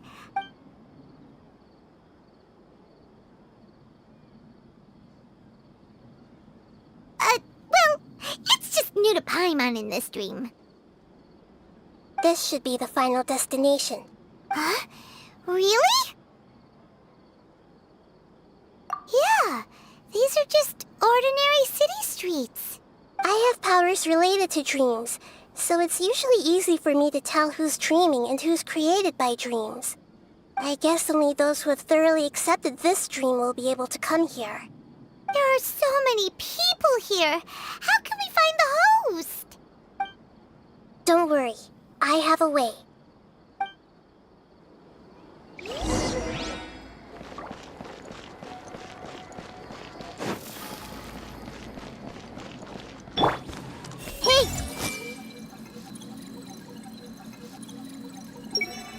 Shadia has such good taste. I can never go wrong with her opinion. No, it doesn't seem to be her. Lisa's always so calm. I wish I were the same. He's just in an ordinary dream, so it shouldn't be him. Who doesn't want a dream to last forever? He's just entered the dream recently. It's definitely not him. Sometimes I wish Rakesh could be more assertive, but I guess I'm also happy enough with the way things are. No, it's not her, unfortunately.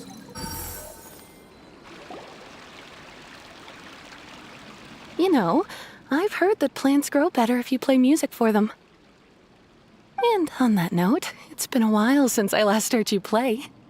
Sorry, I've been a little busy these last couple days.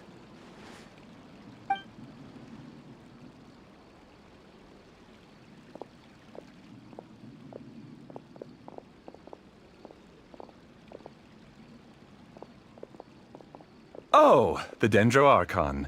What a pleasant surprise. Oh, welcome, great Dendroarchon. And your companions, too. Welcome. I'm Amira. I run the flower shop here. And this is my husband, Moses. Yes, how may we help you? You already know all about me. There's no need for all the pleasantries. Perhaps I should call you the dream's owner? As expected of the Dendroarchon. I'm sorry, Amira. It seems my research has attracted the Dendroarchon's attention. Why don't you go back to the flower shop? I'll come help you a little later. Okay, of course, dear. I'll see you later.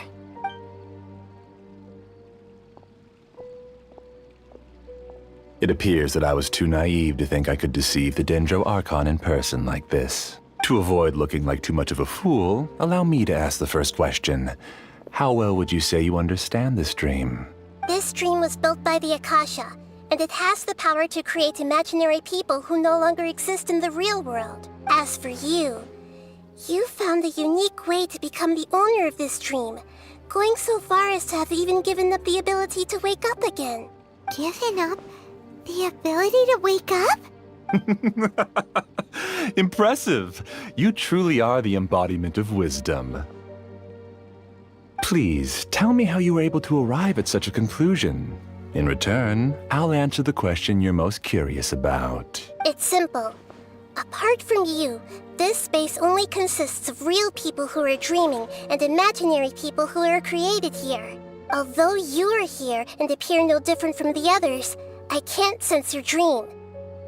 How can I wake up a person who's already awake? Fascinating. Since you're the fully awake owner of this dream, it can never collapse from you waking up. Theoretically, this should also give you absolute control over this place. I have to admit, it really doesn't get much better than that. But even knowing all of that, one question remains. How did you do it? Isn't the answer right in front of you, great Dendroarchon? It's because I've dedicated my entire reality to this dream. I uploaded my entire consciousness into the Akasha when it was still running.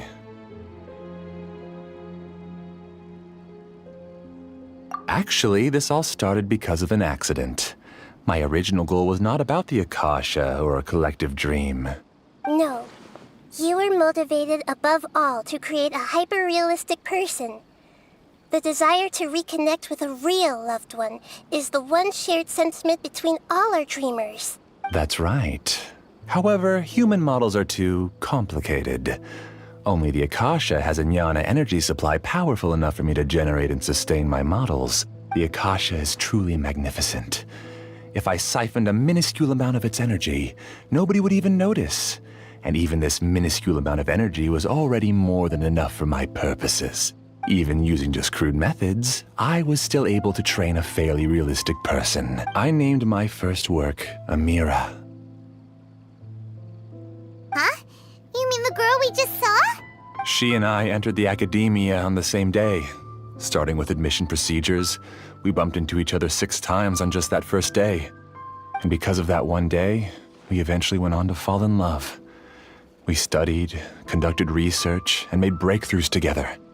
Our rhythm was always in step. I felt like we were 2 separate bodies that shared the same heart. However, Elazar later took her from me. Yes, I need more training samples to perfect Amira's personality. I found their details in the Akasha's database. Using the pretext of testing for mental health disorders, I implanted signaling devices in their bodies. This way I could connect them to a network, and Amira could feel their yearning. Little by little, they helped her to grow and develop a warm, human personality. To improve my efficiency and allow myself to focus on nothing but my research, I uploaded my consciousness as well, and became a part of the network. So, technically speaking, it's not that you won't wake up, it's that you can't wake up. Yes, because the Akasha was suddenly turned off, I lost all of my jnana energy. I became imprisoned in the very network I had constructed. At first, I panicked. But, after coming to grips with the situation, I realized that I could restart this world as long as I could find a replacement source of jnana energy. That means everyone in the network is providing you with jnana energy! That's all there really is to it. I don't think I'm doing anything wrong. I'm just saving them as well as myself. I provide a beautiful dream, and in return, I harvest their jnana energy as fuel for the dream. They can wake up any time they wish. People need to sleep anyway, so why not have some beautiful dreams while they rest? I agree. This is the home we spent a great deal of effort on to build for ourselves. Yeah, she's right. We're staying here of our own free will. I don't understand this at all, but I just want to spend some more time with my family. I don't want them to be sad. Thank you, dear. Great Dendro Archon, I hope you can understand. You don't need to gather around here. It's all right. The great Dendro Archon is nothing if not kind and considerate towards her people. She won't interfere with what we're doing here. Uh-oh, now he's playing dirty! It seems like I won't need you to answer my last question. You're willing to tell me all your secrets because you have nothing to fear.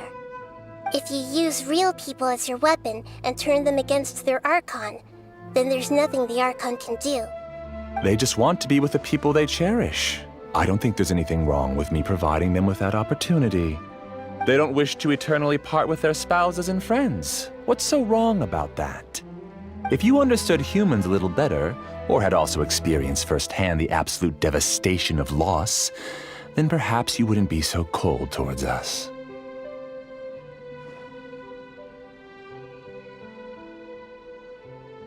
If you had used your talents and determination for a just cause, you could have become a sage of the new generation.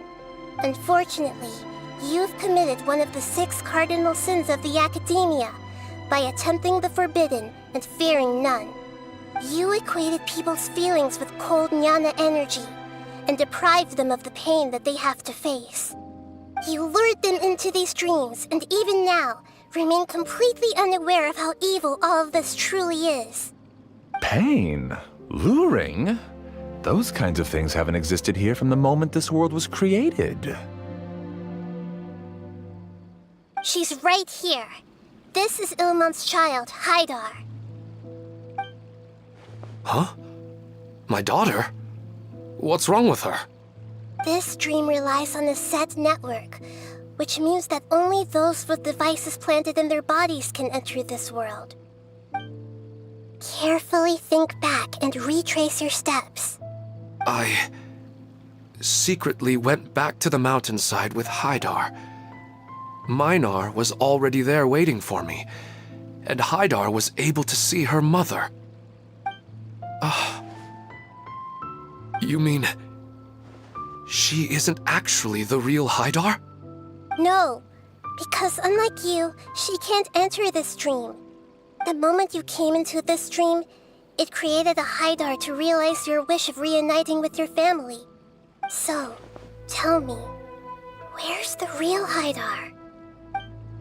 She's still out there on the mountainside. That's right.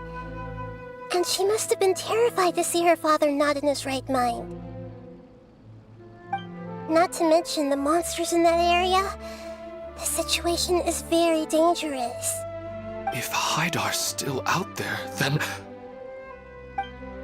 What are you talking about, Dad? I don't understand. I must wake up right now. I can't leave her there alone. Oh.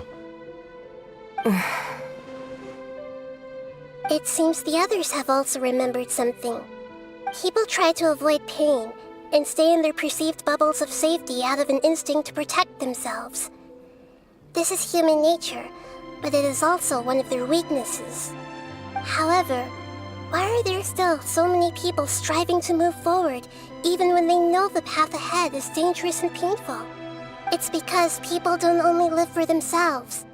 They have families, loved ones, friends, and communities. They have dreams that they are still trying to achieve. But in this dream, you showed them only the most comfortable and soothing things. This entire world has been built on the foundation of buried and unseen pain. It's all just a well-devised scam.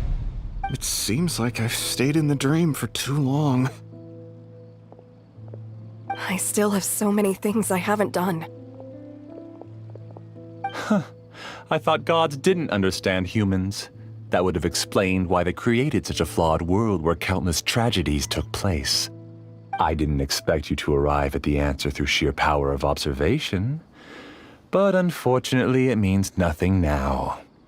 If you wanted to spend a little time in the waking world, go right ahead. In any case, I wanted to spend some time alone with Amira. As long as this dream continues to exist, you'll come back. Humans aren't as strong as you think, and even if you're a god, they won't always listen to you.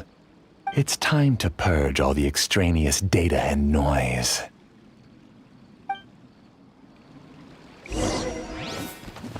Monsters, be careful! All of you, please get out of here and find somewhere safe. I am the master of this dream.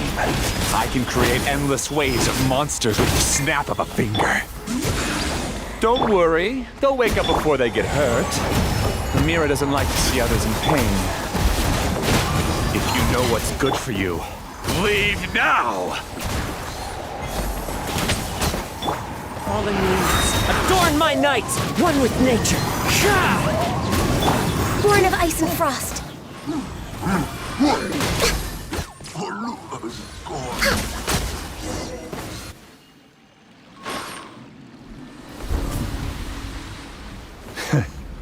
You haven't won just yet. This dream is mine! If I go into hiding here, not even an Archon can ever find me. And as long as people yearn for happiness, they will return here and rebuild this paradise! Hey, stop! What's that? This dream is spiraling out of control and is collapsing now.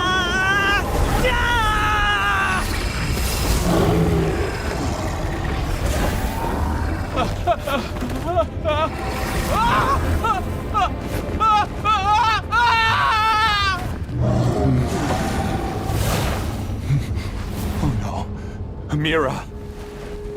Amira! Amira!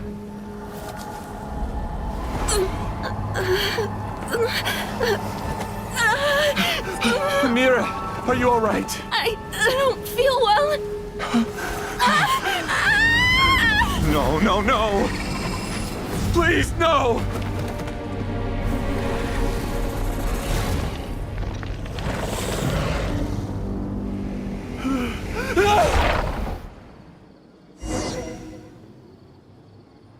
Next on the agenda.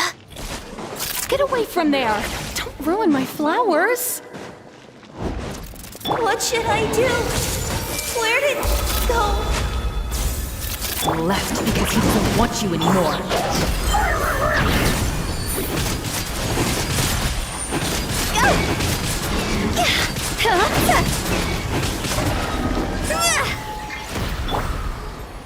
Blaze over.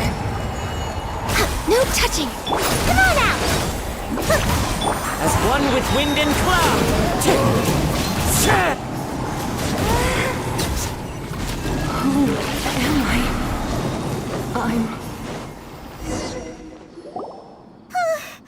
Glad that's over. But what happened just now? He's not very proficient in using the Akasha's technology, and he spent a lot of Jnana energy creating monsters. Now the system is out of control. All the people he created also turned into monsters, including Amira. It's terrible, even for a dream. Even Paimon's freaked out. Paimon can't imagine what they're going through. The good news is that the chaos seems to have subsided. Now we only need to wake up the people here and let them return to their real lives. Amira. My dear Amira. They're all gone. It was just a big dream after all. I couldn't change my fate, and my knowledge turned out to be useless. What a cruel world. Do you still think this is our fault? I don't care about that anymore. The Jnana energy used to sustain this dream has all been transformed into monsters. This dream will soon collapse and my consciousness along with it. Let me disappear with Amira. I'd rather turn into dust than to ever wake up again. It seems that everything that's happened is too much for him. He's lost all hope.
I think seeing Amira turn into a monster was punishment enough for him.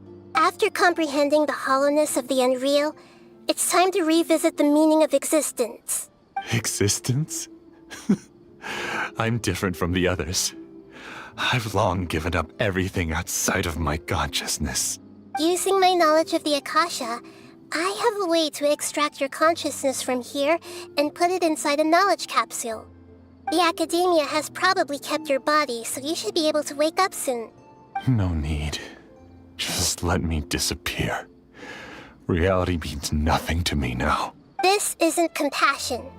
I won't let you escape your punishment by simply disappearing. As for your life after that, it'll be up to you how you want to exist. Alright, Traveler in Paimon. We should go back. We can finally wrap up this whole thing.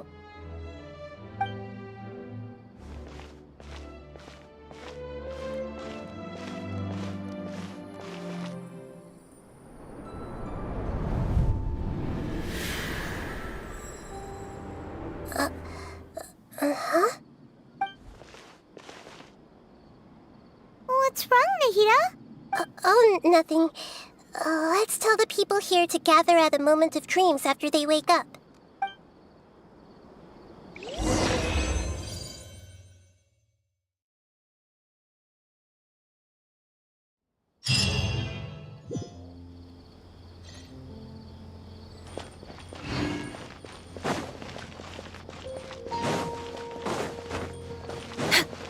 Next on the agenda...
We're way behind schedule.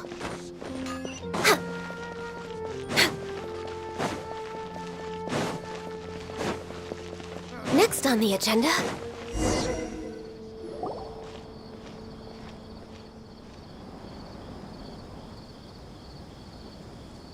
We're here, Acting Grand Sage Alhaitham. What's our next course of action?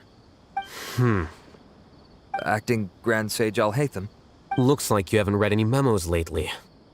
The new Academia decree clearly states that even a sage doesn't have the authority to interfere with the Matra's actions during an ongoing investigation. If your superior were here, he wouldn't be asking me what to do. Instead, he'd be telling me to stay out of the way. You're right. Understood. Then please wait here as we lock down the perimeter and search for suspicious persons. Ilyas, please stay here. Acting Grand Sage Alhaitham, I'll have to trouble you with the protection of our primary witness. Sure. Though I'd rather he just protect himself.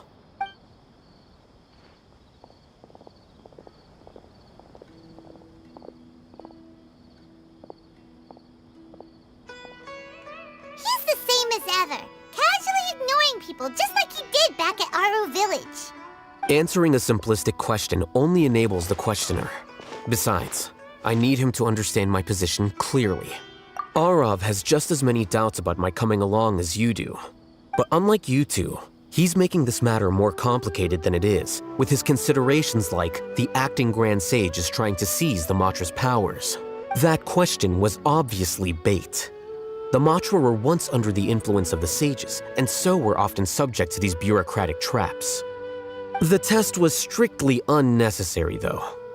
I hope that our exchange will assure him that I won't interfere with their work this time. Why is this so complicated?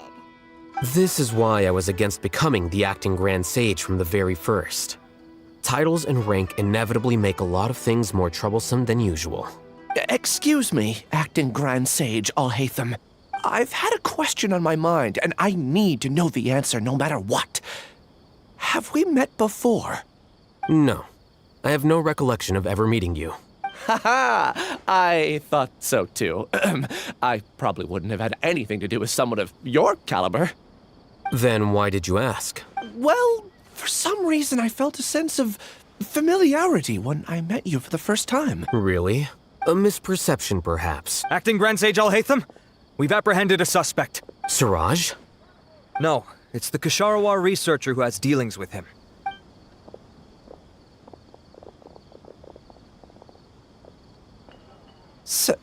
Acting Sage Al-Haytham? Wait, can someone please explain what's going on? I admit that I did steal some mechanical components from the lab and sell them, but does something like that really warrant the personal interest of the Acting Grand Sage? What have I gotten myself into? I know I let greed get the best of me, but please, I promise that this won't ever happen again. I would like to ask him a few questions. Of course. Do you know Siraj? Yeah, that's the name of my buyer. He asked to make the transaction at the tavern, but he never showed up. What were the details of this transaction? He's doing some kind of experiment that seems to require many power generators and electrical components that can only be found in our project. He contacted me in private and said that he'd pay a large sum of Mora if I was willing to put some aside for him, under the pretense of them being defective parts. We had originally agreed to meet at the tavern earlier today to do the trade. I sure didn't expect to get stood up, or run into you all. Perhaps Siraj was aware that Ilyas might leak information, so he intentionally didn't show up. Whatever the case, it seems that this lead ends here. The good news is, regardless of what Siraj was planning, his progress will now be severely hindered by a lack of power generators and electrical components. We still have time to conduct our investigation. Do you have any more questions for the suspect? No, he's all yours. But I'd like to borrow Ilyas for a while. Oh, that's fine.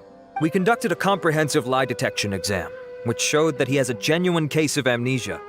We're not planning to pursue any further breakthroughs on that front. However, I am curious, what do you need him for exactly? I've read some papers regarding amnesia, and I'd like to try restoring his memories. I see. We'll be returning to the academia then. I'll leave Ilyas in your care.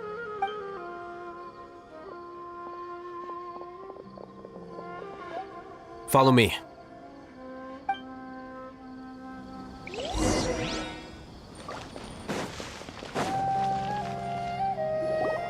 Siraj didn't show up at the tavern, and Narendra didn't give us any leads. Haytham, are you serious about seeing things through? Paimon's pretty surprised that you're this interested in the case. I thought you would have guessed the reason by now. Huh? Paimon has no clue. Yes, we were classmates. Oh, so that's why you asked to come along when Arav briefed you on the situation. So you're not here because you're interested in the case itself, but because you know the suspect? You couldn't be further from the truth. But I wasn't expecting much from you to begin with. For the time being, all you need to know is that we were once classmates. I became the scribe afterwards while he continued his academic endeavors. He submitted a thesis 1 year ago, and the Grand Sage at the time asked for my opinion. I did not approve of it because it committed one of the 6 cardinal sins by touching upon human evolution. From violating matters regarding human evolution to attempting the forbidden and fearing none, the 6 cardinal sins are the origin of all evil in this world. They are also what the sages use as a reference when formulating or amending the rules of the academia. My opinion was that Siraj's research was both overly naive and in violation of various core principles. The Grand Sage took some of my suggestions on board and ultimately decided to reject the application. So that's why he's buying energy sources and electrical components. He's most likely trying to circumvent the rules and conduct his experiment in secret. That sounds super suspicious. Oh, we gotta stop him. Ilyas, can you try to remember things again? Maybe something new will pop up. I'm sorry, but I've already tried many times. And no matter how hard I try, it feels like everything in my mind is shrouded in a thick mist. It is possible for a person to subconsciously forget some of their memories as a defense mechanism against extreme stress. However, These memories aren't truly lost, but merely sealed away. They can be restored with the appropriate stimulus. Now, try to recall things you care about. They don't need to be related to this case. Well, actually, I feel like I've forgotten more than just the memories of the time I was kidnapped and experimented on. The kind of person I am, the things I've done, I can remember some things, but I can't recall some others no matter how hard I try. But I do vaguely remember that there are 2 things that I have to do no matter what. Do tell. The first is to get my paycheck from the academia and give it to my younger sister in Gandharvaville. I'm not sure about the details, but it seems that I would send money to my younger sister every month to pay for family expenses. And the second thing? What's the second thing?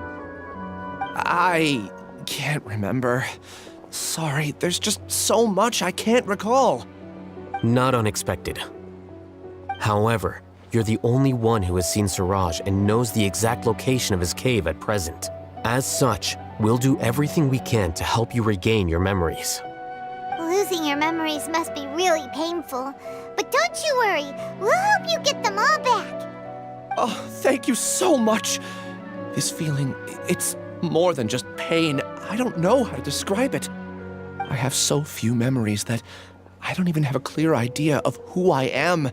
And my head's always ringing. It feels like I could faint at any moment.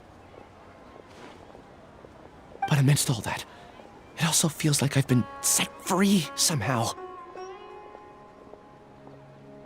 Nevertheless, I have you all to thank for bringing me what clarity I do have right now. Now, I do remember that I worked part-time at a place in the academia called the Research Preparation Center. That's also where I got my monthly paycheck. I see. In that case, let's go and find whoever's in charge there.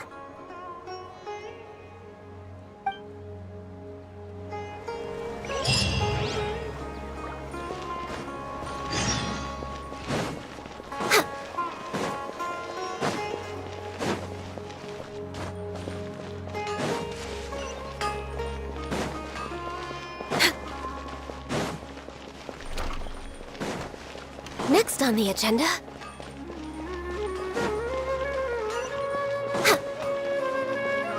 Next on the agenda...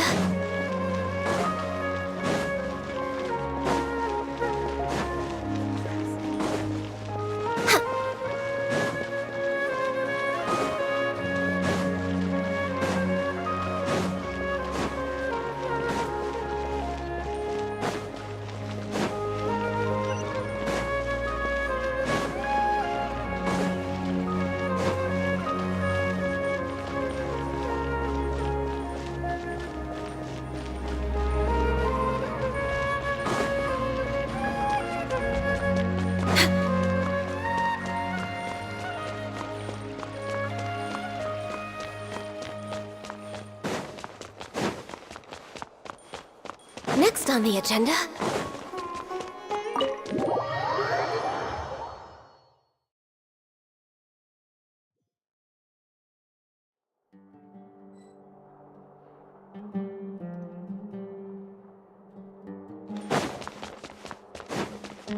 We're way behind schedule.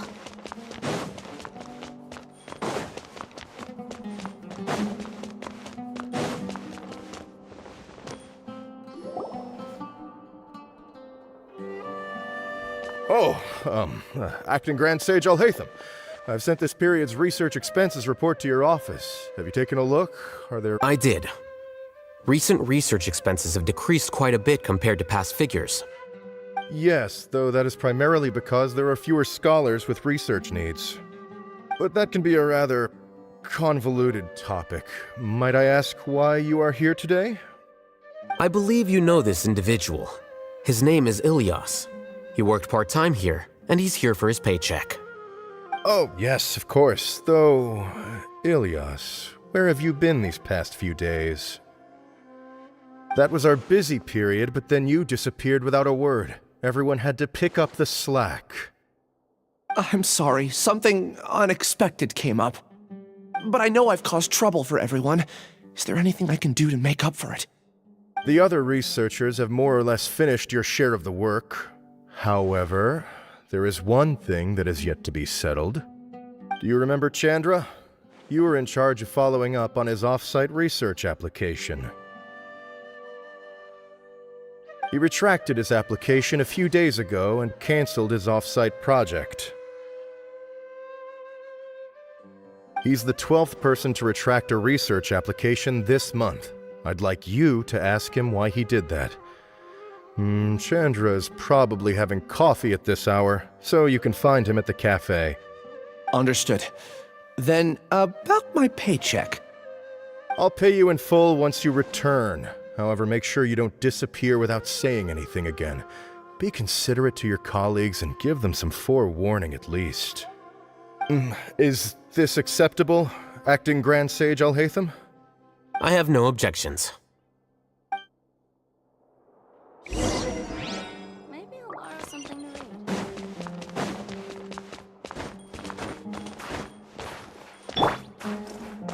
Into the wind!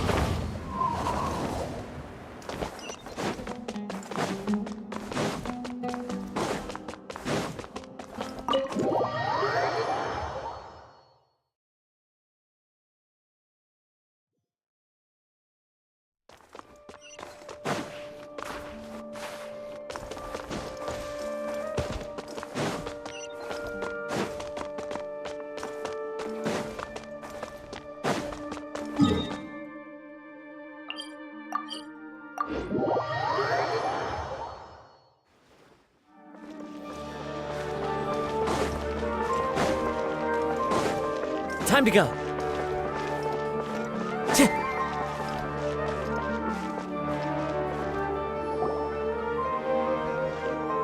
Elias? Long time no see. What can I do for you? I heard that you canceled your research project, so I'm just here to ask you why.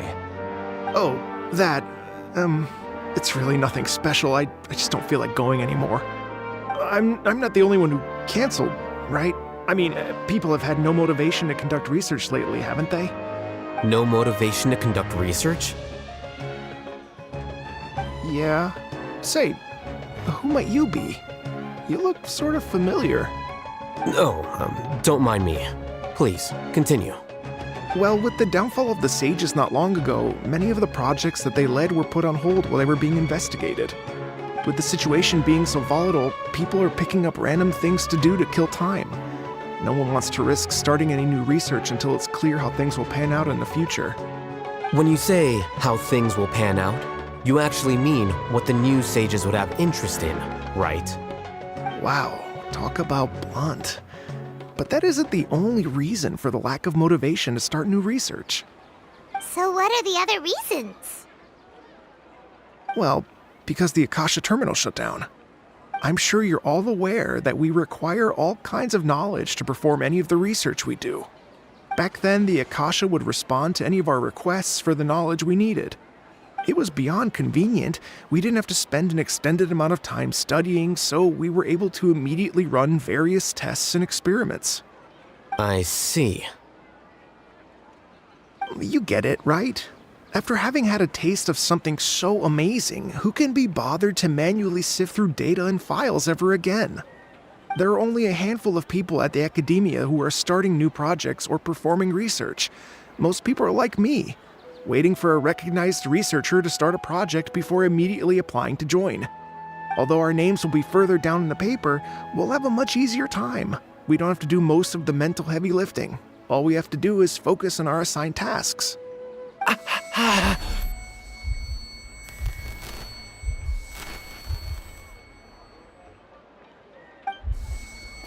Ilias? What's wrong? My head... it hurts!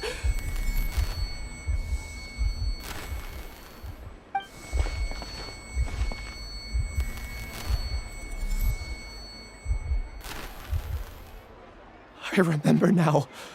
I remember what Siraj said to me as he approached. You will become Siraj number 36. Fuse yourself with a consciousness under my control. Think only in accordance with a set module. like a worker bee in a beehive. Paimon doesn't get it. What does that even mean? It's what Suraj was researching and the topic of the thesis he had submitted. Collective consciousness and the path of evolution.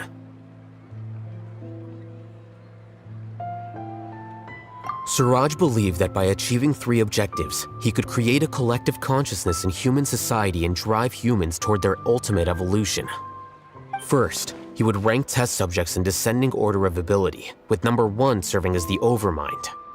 This overmind would then divide tasks into numerous modules and delegate them to the collective's members based on their assigned number and the task's importance.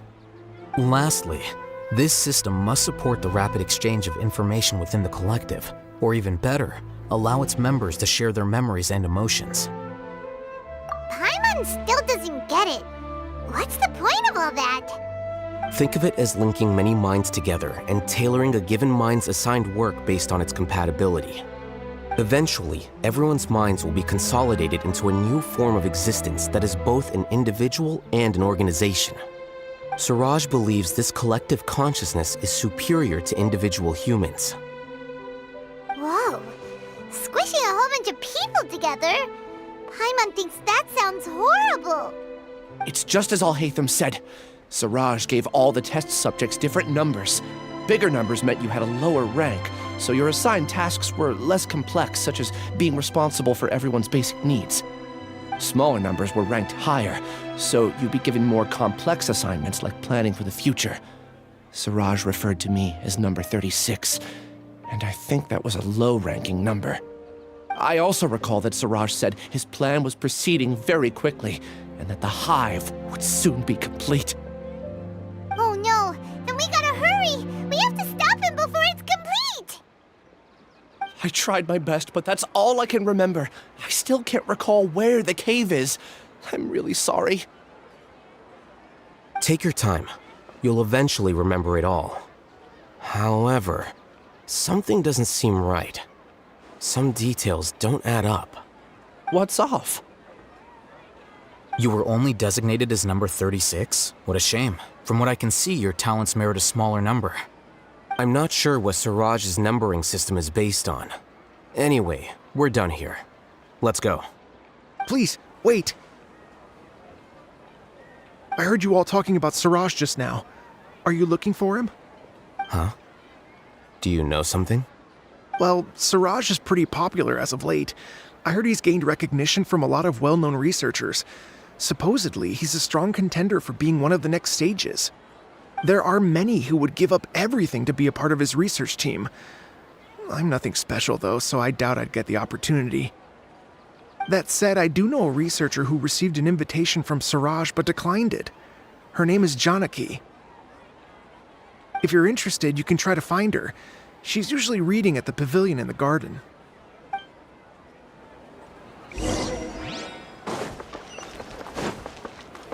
Time to go.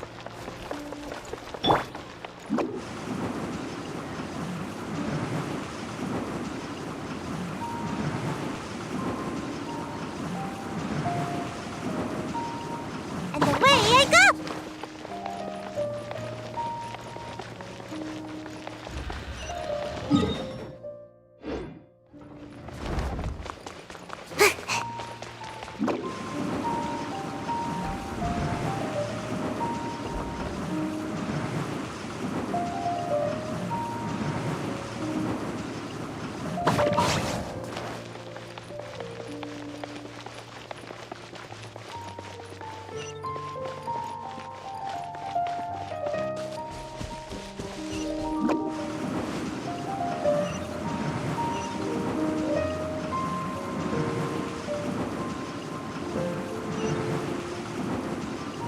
Can't catch me! Make my escape.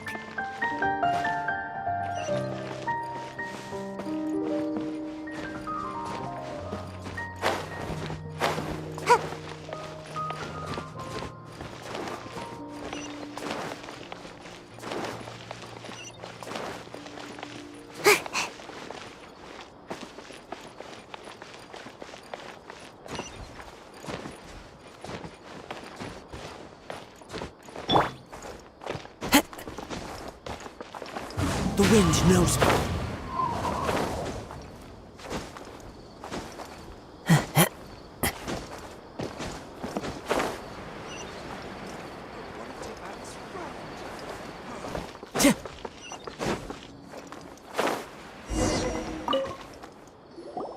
Are you Janaki? We'd like to ask you a couple of things about Siraj. Ilyas? Do you know me? I'm sorry, but I don't recognize you. Are you playing dumb with me? No, I'm not. I actually have amnesia, so I've lost a lot of my memories. And? Are you trying to say that I should forgive you just because you've forgotten what you've done? Or are you using the acting Grand Sage as backup to settle things with me? The two biggest loners teaming up. What a terrible thought. That's enough. There seems to be a dispute between the two of you, but I have no interest in that. I heard that Siraj once invited you to join his project. Is that true? So, what if it is? Siraj did extend an invitation to me, and I was also interested in his project. I think it was about collective consciousness or something. Anyway, he said that I could be number 45. I refused because I thought that rank was too low. No one wants to be placed at the bottom. Certainly not me. Ilyas is number 36, and Janaki was supposed to be number 45. Ugh, just how many people did Siraj have his eyes on? Tell me, did Siraj tell you how he assigned numbers? Yeah. Remember how the sages took advantage of the Akasha and extracted Yana energy from our heads back then? They left a document that records the amount of Yana energy that the Akasha had extracted from each person. I don't know how Siraj got his hands on that document, but he used it as the basis for his numbering system. I see. He believes that this data can be used to evaluate a person's computing power. Putting aside the validity of the data, it is meaningless to judge individuals based solely on their jnana energy. At most, jnana energy can only be seen as representing a portion of a person's abilities. Humans are complicated beings, so it is impossible to evaluate them using a single criterion. See? I knew I couldn't have only been ranked as 45. What else do you know about Siraj? That's it. He came to me, I refused, and that was the end of it. Is there anything else you needed? If not, I'm out of here. I've had enough of this eyesore. Please, wait. I still want to know what I did in the past. You really forgot? I swear, I don't remember anything. Paimon can vouch for him. The mantra also said that he truly lost his memories. I see. You know what? It's better this way. I get angry just thinking about it, so I really don't have the patience to fill you in. All you need to know is that you got a lot of people in trouble back then, including me. That's all I have to say. Goodbye. And she's gone. She doesn't seem to like you very much. Do you really not remember anything? I really don't. But after she said that, I've had this heavy feeling in my chest. I guess I did something really horrible.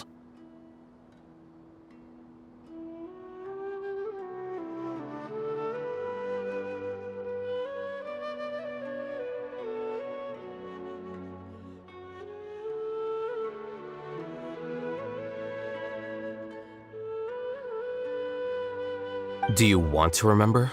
Huh? Even though you're a witness against Siraj in this case, no one can force you to remember if you don't want to. Even if you manage to remember, all you would need to do is feign ignorance and tell us that you tried the best you could, but to no avail. I'm not sure what to do. Like I said before, for some reason I felt it, but I feel like I shouldn't be allowed to go free so easily. I still want to remember everything. What should I do? I can look up your file. Something that caused trouble for a lot of people in the past must be on file somewhere. Would you like me to look into it? Yes, please. All right. Then let's return to the House of Dana.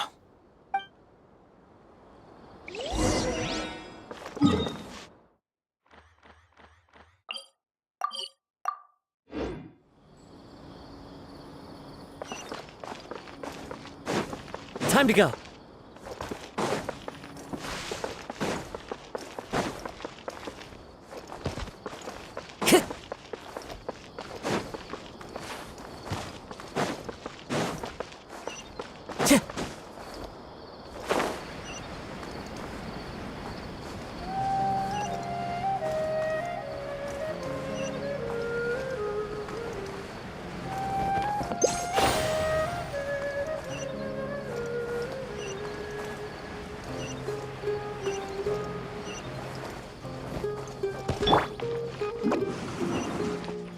Make my escape.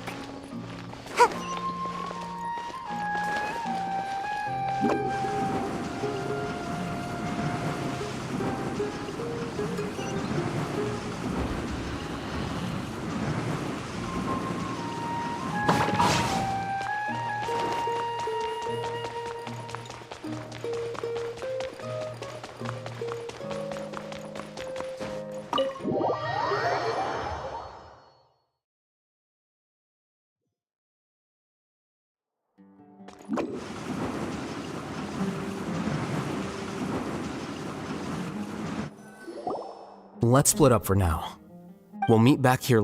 Okay, thank you. Relax, Ilias. That's true. I'll also try. I'm holding you to that.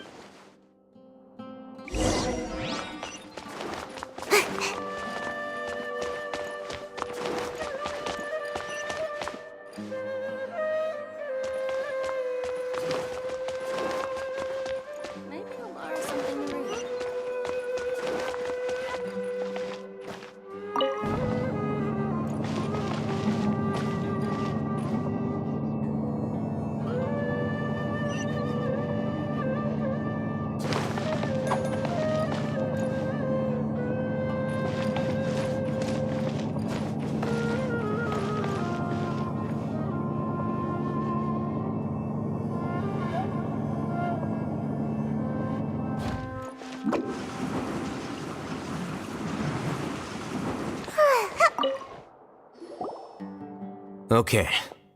The important files from the last few years should all be here.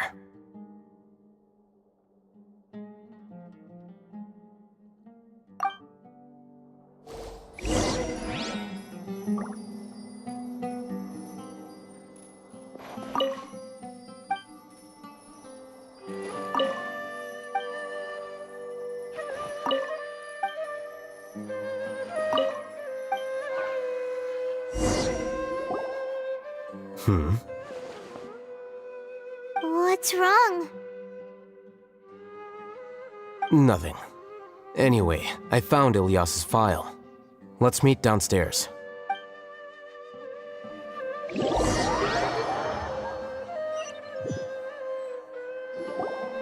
What have I done? This file indicates that you were once commended by the Academia for your courage and sense of justice. Huh? Me? Yes. Your instructor was engaging in academic fraud, and you were the one who reported him. Your report was found to be true after a series of investigations, and your instructor was brought to justice. This incident caused quite the commotion, and the Academia sent you a commendation. What is it? Are any memories coming back to you? No, it's just... my head feels like it's being ripped apart again. Did I seriously do that? Let's put this matter aside for now. It isn't directly related to Siraj, so there's no... I'm sorry. That should have been something good to hear, but... Take it slow. Recovering memories is no easy task, especially when it involves memories that you don't want to remember. Just do what you think is right. Thank you. I'm not sure how you're so calm and composed all the time, but it does make me feel more confident about the situation I'm in. Let's head to Gandharvaville and deliver Ilias's paycheck to his sister.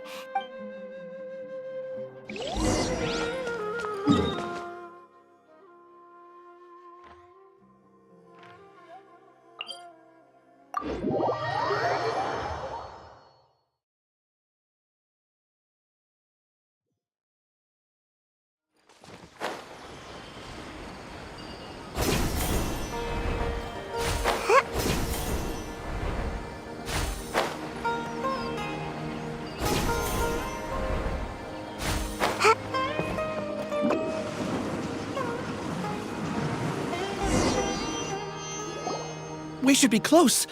Let me think. It should be this way.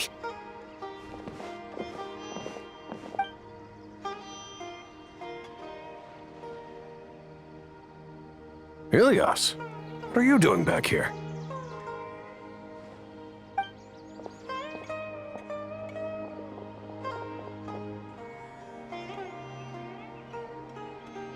Dad, it's nothing. I was just wondering how everyone was doing. You sure everything's okay? Did they bully you again? Ilias, what's wrong? I'm fine. Just a minor headache. I haven't been getting much rest lately. Back then, I told you not to be a hero. Look how things turned out. I can't imagine how things are going for you at the Academia. We've even been receiving threat letters. You don't have to force yourself to stay at the Academia. You can always come back home. I'm all right. I just need a little rest. Ilias doesn't seem like he wants them to know that he has amnesia. Hey! That's enough, you two. Ilias isn't feeling well. You can keep nagging him once we get home. Ilias, let's find somewhere to talk. So... It's much better now. Oh, here. It's this month's paycheck. How's everything at home? Same old, same old. It's just that everyone's worried about you. Don't mind their nagging. Deep down, they know that you did the right thing. It's just that after hearing a lot of bad rumors about you and seeing all the threatening letters, well, they're mom and dad. Conform. Yeah. You don't remember? After the incident, you... Ilias? What's wrong? Ah, I see. I remember now. You're acting a little weird today, you know? Anyway, I understand your decision. But Mom, Dad, and I just want you to be happy. I don't care if you're a hero or not. I just want you to enjoy life and relax more. Your understanding is a great comfort to him. Is it? That's good. Are you a friend of his? More so these two. My name is Alhaitham, and this is the Traveler in Paimon. Oh, that rings a bell. At any rate, I feel more at ease knowing that my brother has friends. Would you like to join us for dinner? I just happened to buy some extra food. Sorry, but I still have things I need to take care of. Well, that's a shame. Okay, I'll get going then. Take care of yourself, Ilias. Don't worry. I won't do anything to make you guys worry again. You remember now? Yes. Thanks for that. You know, you don't seem like such a bad person. Is that your way of conveying gratitude? Oh, my apologies. But I meant every word. Remember when I asked at the tavern if we had ever met? I said that there was a sense of familiarity, but what I really meant was a sense of loathing. Loathing?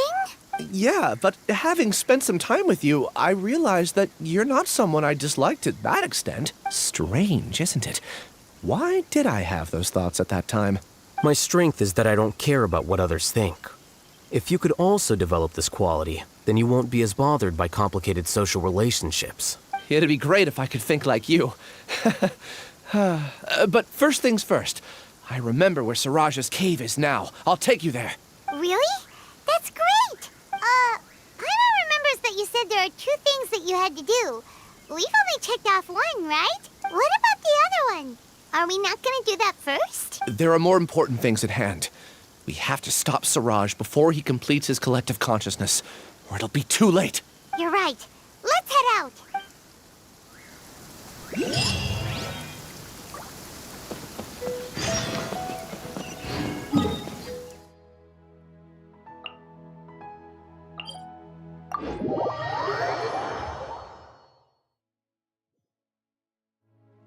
Love it when the weather's like this. Just makes you wanna doze off for a while.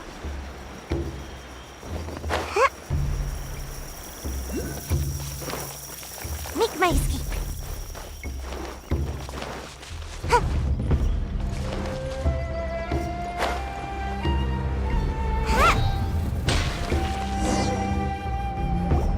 This is the place. It's so well hidden. But there's nothing spooky about it.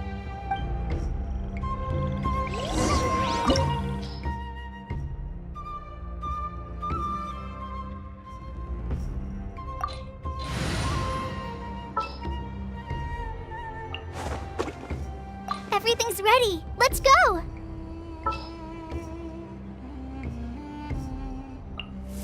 What is the situation?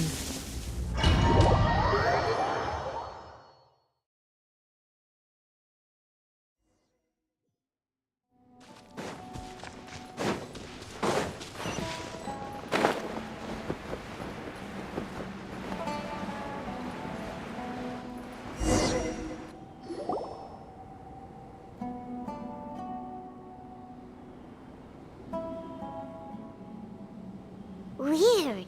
It's bigger on the inside than Paimon and Mick. Ilyas, do you remember this place? Huh? I don't Did he get separated from us?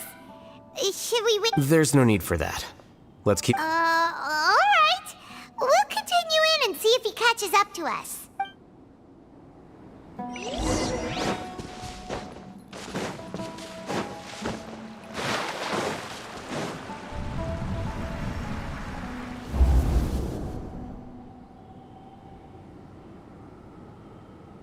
It's okay, Ilyas. You've done more than enough for me already. I don't understand. Everyone knows that Johnny is stealing your research. Why is no one willing to go public with the truth? He shamelessly used your thesis to send in a project application, and whenever the project hits a wall, he asks you for help. Everyone knows what's going on. Do you know how many people are working on that project? If Johnny was kicked out because of academic fraud, that'd be the end of the project. Too many people would be affected. But he's obviously taking advantage of you! He throws you the hardest work, and after you're done pulling all-nighters, he struts around with your research data and takes credit for it. That's not right! Why are you putting up with this? A lot of people warn me to not say anything, and I think they have a point. This is just how things are. It's okay. He's at least paying me. Half a year of your time and effort. Countless all-nighters and casual threats and insults. All for a measly 20,000 mora? He's treating people like cattle. Enough. It's fine. I just need to suck it up and get it done.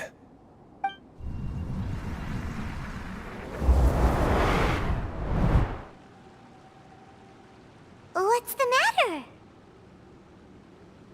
Huh? You could read minds this whole time and you never told Paimon? Of course not. I was also able to see those memories just now. They were probably the ones that leaked out while Ilyas was connecting to the collective consciousness. Connecting? It's clear that this place isn't a work in progress. The hive has long been finished. The collective consciousness project is already complete, and Ilyas is now returning to the collective. Not entirely. Keep...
Illusion shattered!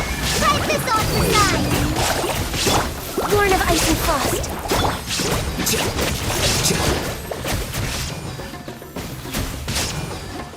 Here you are.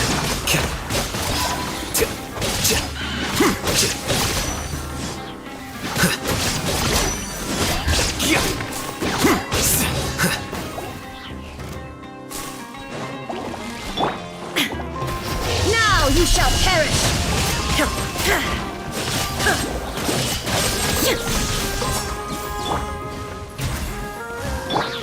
Flicker. Diffract.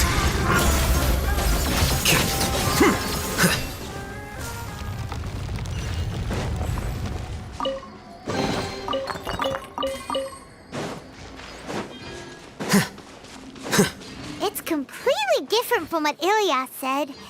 This place looks like it's been done for a while.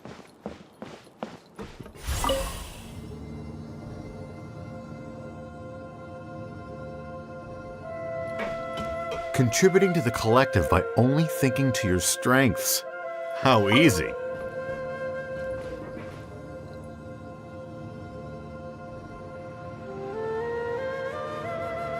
I'll hate them. Just thinking of that name fills me with hatred. We must get rid of him.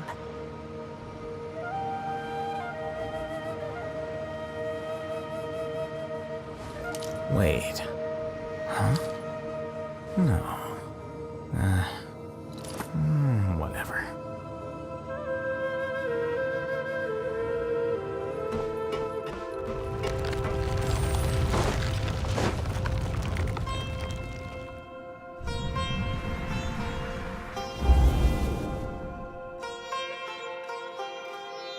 An entire year's worth of work down the drain. And for what?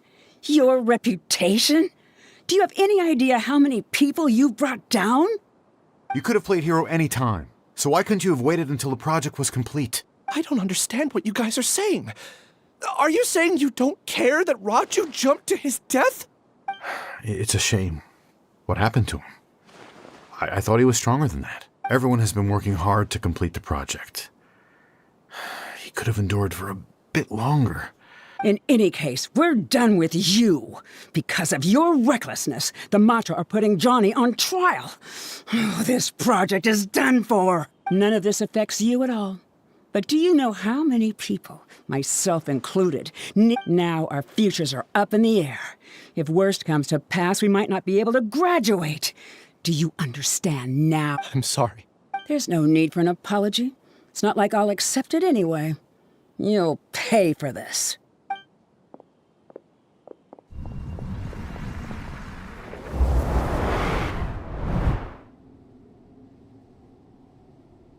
Hey, you're blinking out again. Don't jump to conclusions just yet.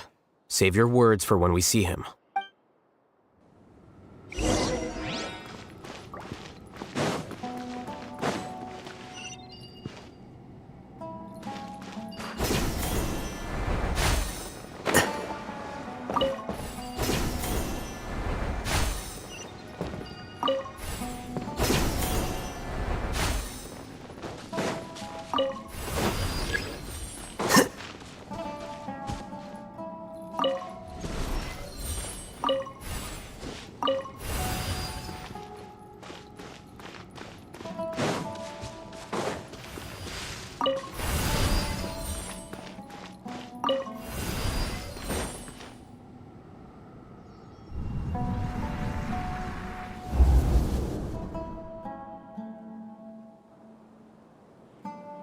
Alias, this is all very strange.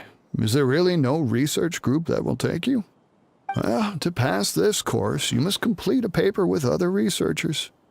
I know you're a hero for fighting academic fraud, but well, we can't make exceptions for heroes, now can we? Maybe you should try to improve your relationship with the other researchers. I understand. You seem troubled. Who are you? Where are my manners? My name is Suraj. Suraj? I've heard of you before. Do you need something from me? The world hates people who don't fit in. I imagine you've had your fair share of trouble. After you reported Johnny for academic fraud, you are ostracized. And however, I'm working on some research that... How about it?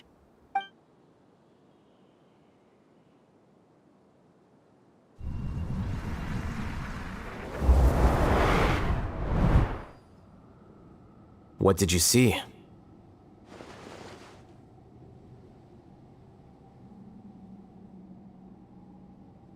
Paimon can't believe it! He really did trick us! That Giga Jerk! No, Siraj is the real Giga Jerk here. Ilyas is just a regular jerk. Ooh, Paimon's so mad! We're gonna find him, and we're gonna...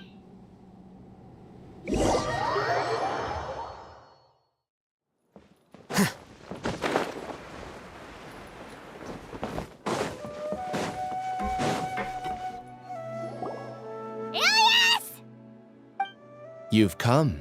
I intentionally slowed my integration into the collective consciousness because I wanted to apologize to you as him. It was only at Gandharvaville that the second thing I must do occurred to me. To throw off the Matra and bring Alhaitham to the hive. That was my task as Siraj number 36. You were already Siraj number 36? But... Yes, I truly did forget many things during that time, even my identity and assigned responsibilities. However, it's not that I got scared and forgot. It's difficult to fool Alhaitham, so I had to create the perfect guise for myself. And the best guise is when you believe your own lies. Correct. I only told you that the hive was incomplete because I had deleted my memories of its completion. It was finished a long time ago. Before I left, I was already living as number 36. Only here can I be truly free. That's all I wanted to say. After I enter this room, my consciousness will merge back into the collective. And so, this is goodbye. Is this your decision? Yeah! The person we know is Ilyas, not Siraj number 36. The outside world is painful sometimes, but Paimon doesn't think that's a reason to run away. Do you need more time to consider, Ilyas? Hey, who are... That is Siraj. So you're that giga jerk! Giga jerk? Oh, how bold of you. Have I done something to offend you? You! I modified Akasha terminals to allow users to share memories and emotions. Then, I recruited researchers from the academia to build a collective consciousness. I assigned numbers to everyone and divided the experiment's tasks amongst themselves. Here, people can live easily and happily without needing to exercise complex mental thought. This is what they have chosen.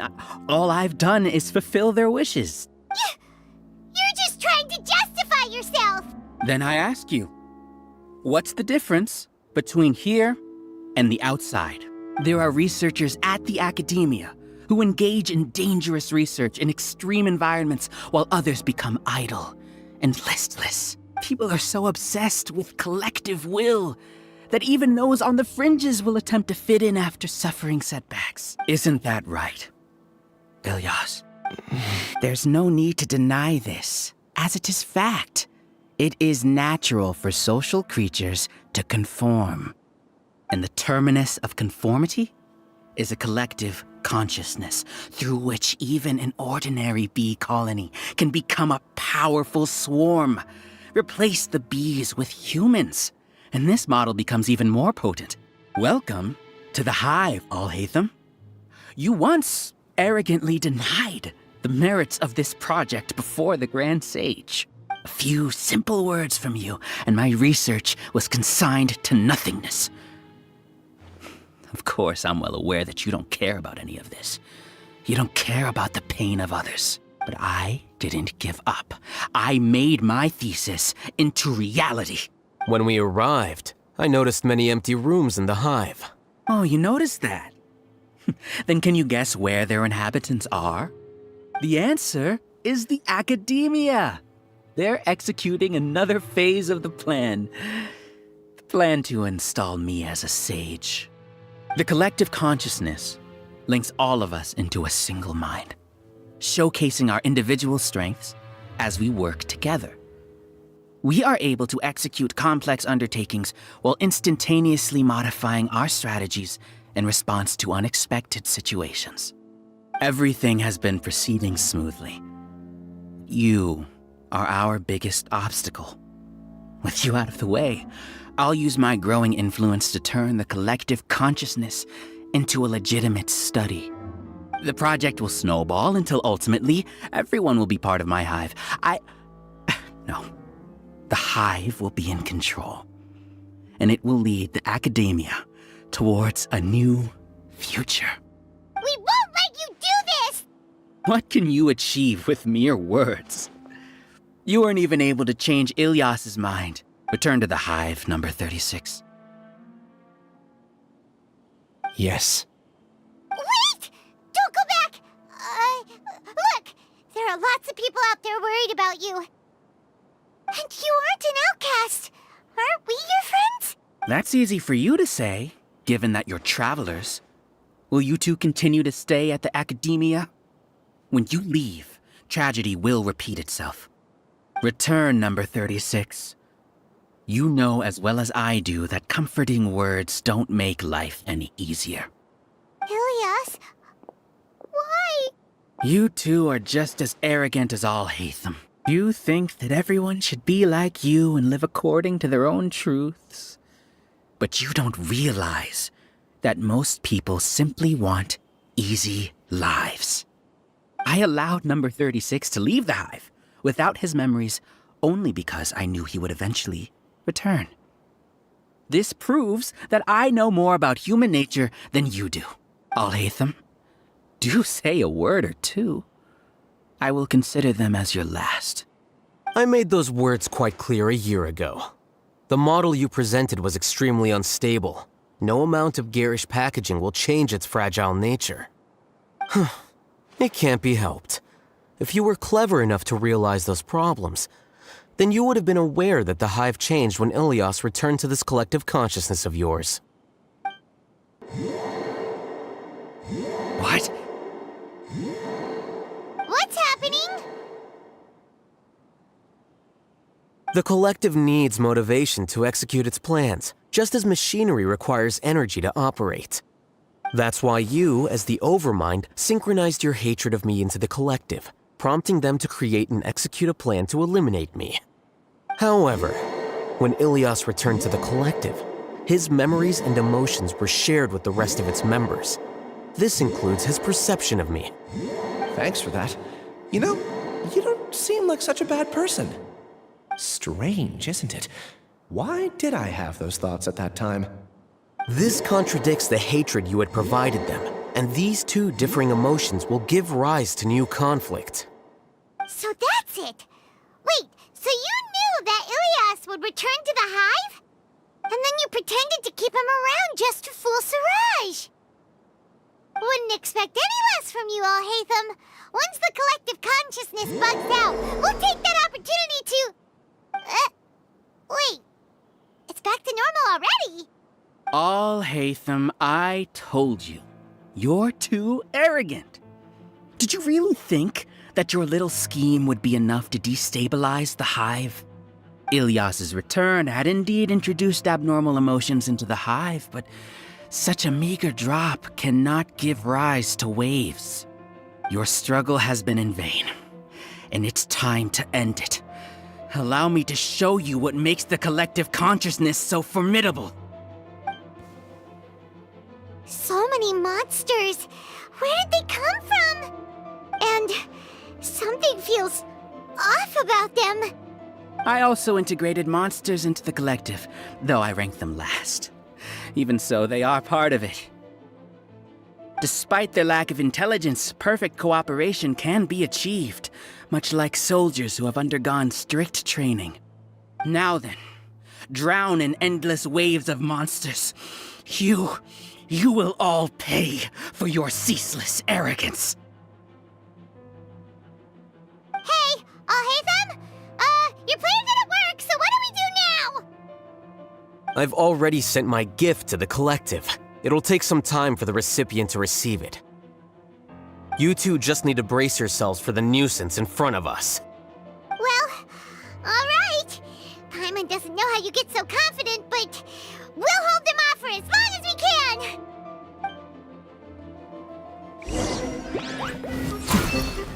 There is no escape! One with nature. No touching! Al-Haytham isn't that bad of a person. But it has to be done. He must be eliminated so that we can evolve. Flicker.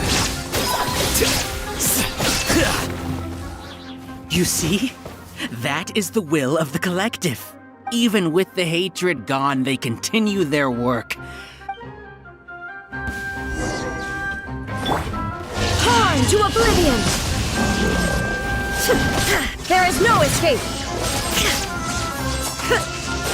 He won't hold out for much longer. He's a lot tougher than we imagined. Something's gone wrong in the academia.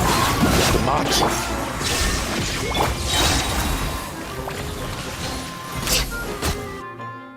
What's going on? What's with this sudden influx of information? Silence! As the Overmind, I command you!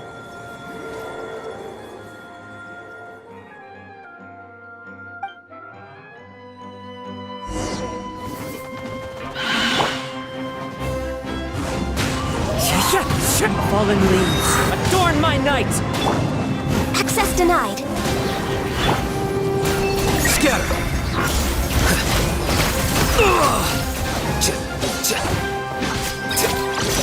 How is that possible? Why hasn't it been resolved yet?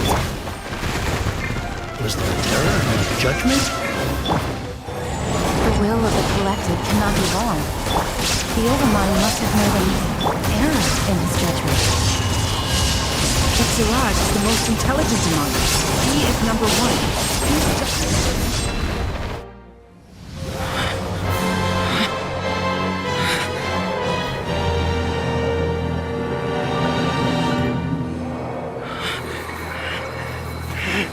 What have you done? Calm down.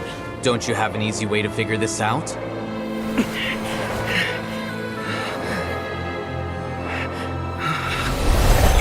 Designated as number 36? What a shame.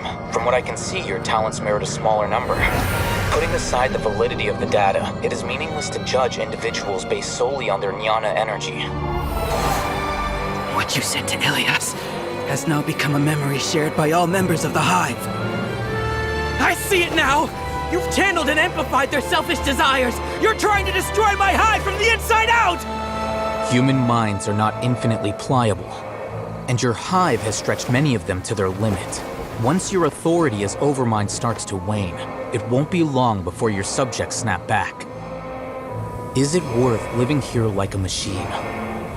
Being a tool for the rest of my life? As soon as one person begins to have these thoughts, selfishness, doubt, and fear will propagate, thanks to the web of consciousness that you built. At this stage, your so-called Hive has already fallen. It's not over yet. I am the Overmind! There has to be a way!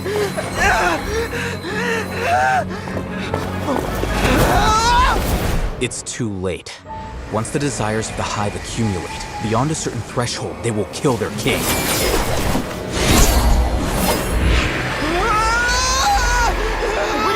Such a disgraceful defeat if I was the Overmind. My number shouldn't be so far down on the list! Siraj is alive! This isn't what we agreed to! I should be the one in your position!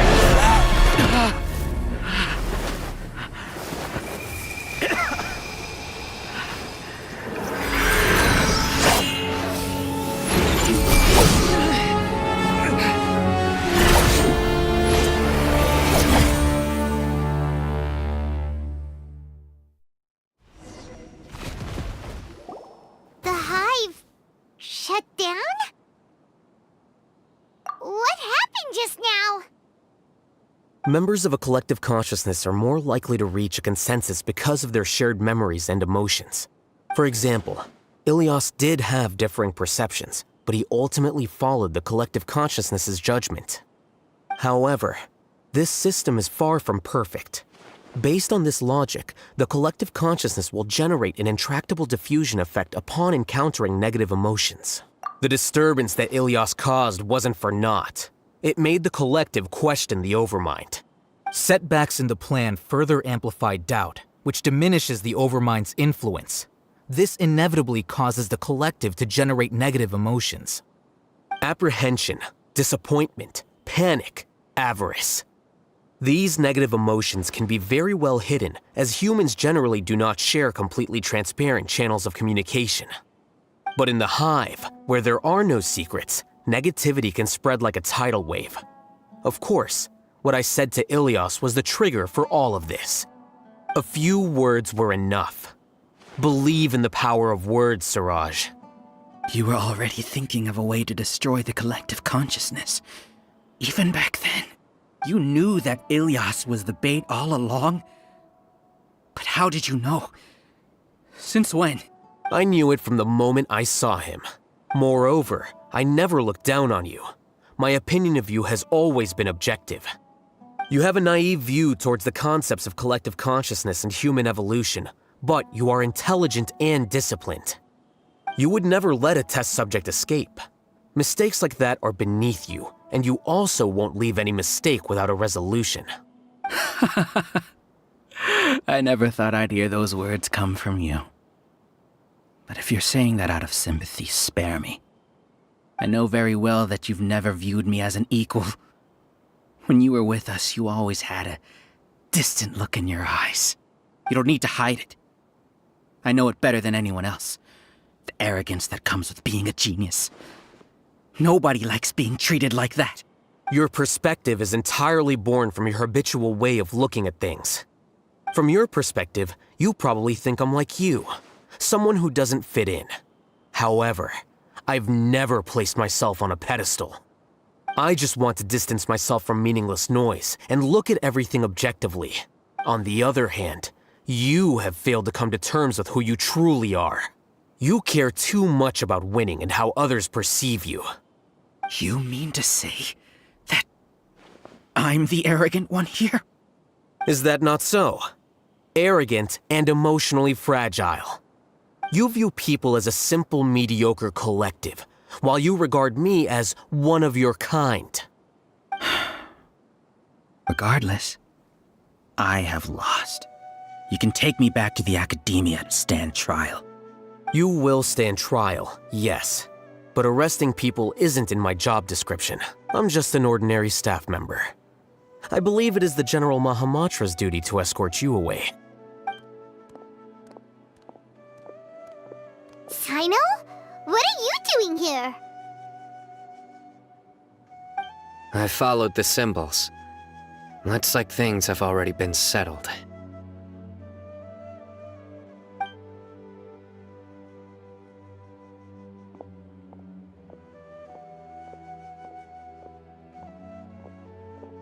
Symbols?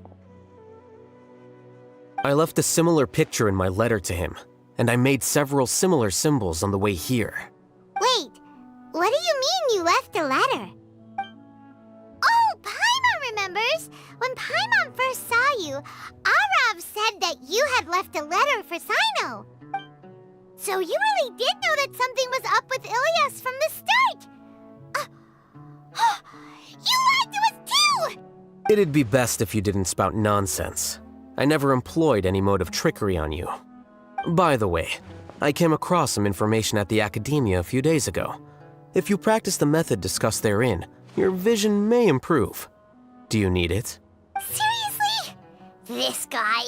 By the way, Sino, Paimon heard that Siraj sent more people to the Academia. We can't let those jerks get away! Don't worry. The Matra have started screening suspicious persons, and we've already arrested many of Siraj's associates. This was likely one factor that caused the Hive's consciousness to waver. Everything went as you predicted, Al-Haytham. Good. Seems like the interesting part is already over. I'll leave the arrests to you all. See you. And off he goes. There still are a lot of test subjects here, so let's stick around for a while.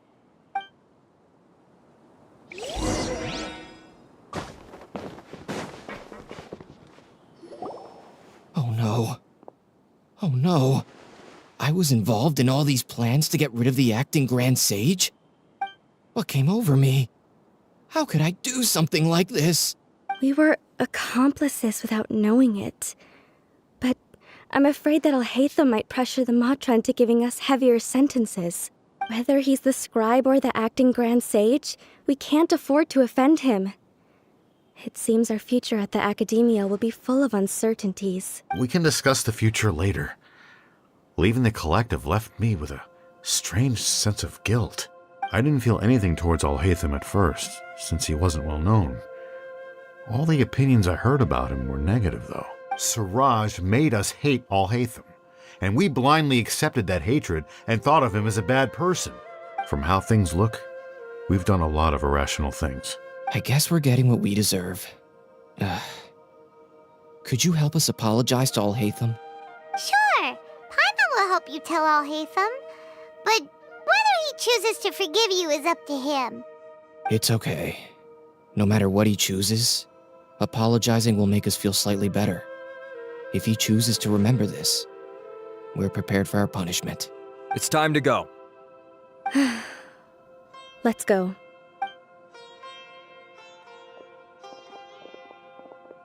So, were they all duped? We can ask Alhaitham about that later.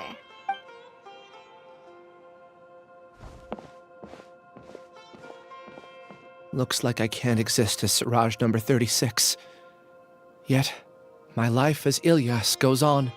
When I was at Gandharvaville, I thought about whether I should just come forward with the truth.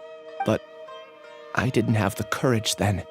So in the end, I lost my sense of justice. Ilyas? Don't be sad. I'm the one who deceived you. However, I didn't come out of this completely empty-handed. The moment the hive collapsed, an idea popped into my head. I realized that the collective I was always trying to fit into wasn't as powerful as I had imagined. Understanding that gave me courage somehow. Perhaps one day I could be just like Alhaitham and not care about what anyone else thinks. You can do it. Paimon believes in you. Thanks. Well, I should get going. I'm one of the primary suspects in the case, so I'll have to receive my due punishment. Can you keep this a secret from my parents and my sister? I just don't want them to worry. Also, please apologize to Alhaitham for me.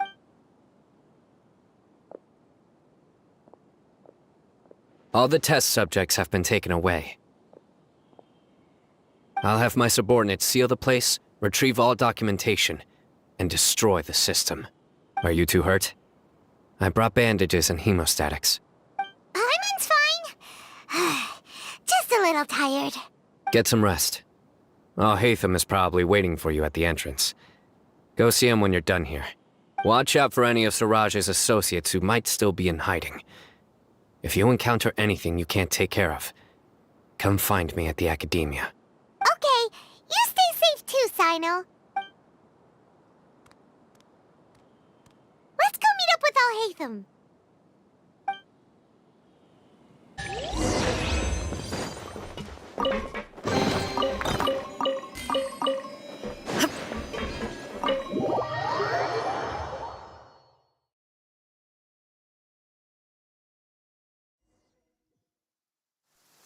The matter's settled. We can return now. I actually thought it would have been settled sooner. This took much longer than I expected.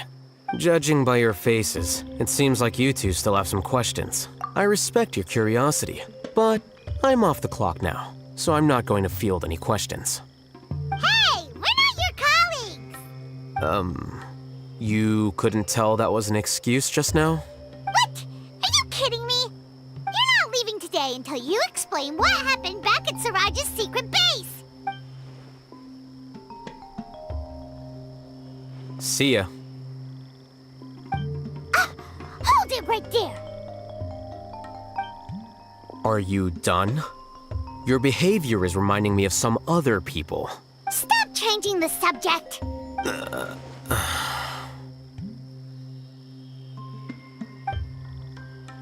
It's too much of a hassle to explain everything from the top. You know what? Come with me. Where to? You'll know when we get there.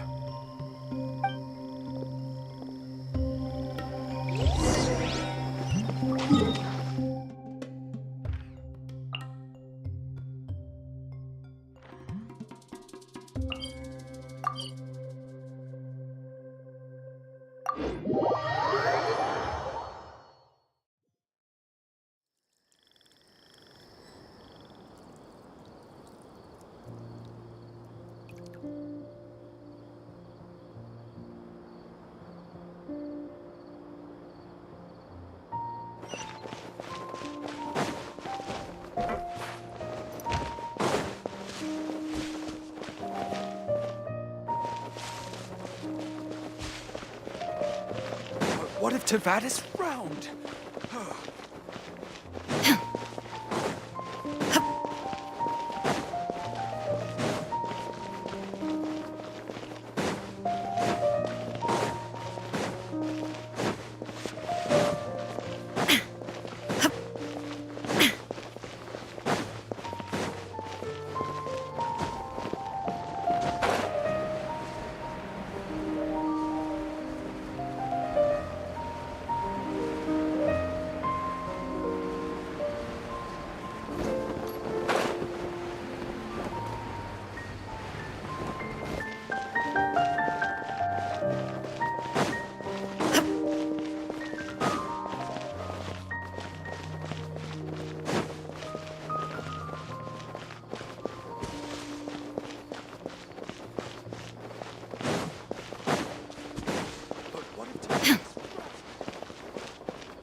Is this your home? Yes. What's with you all of a sudden? Being all polite and inviting us over?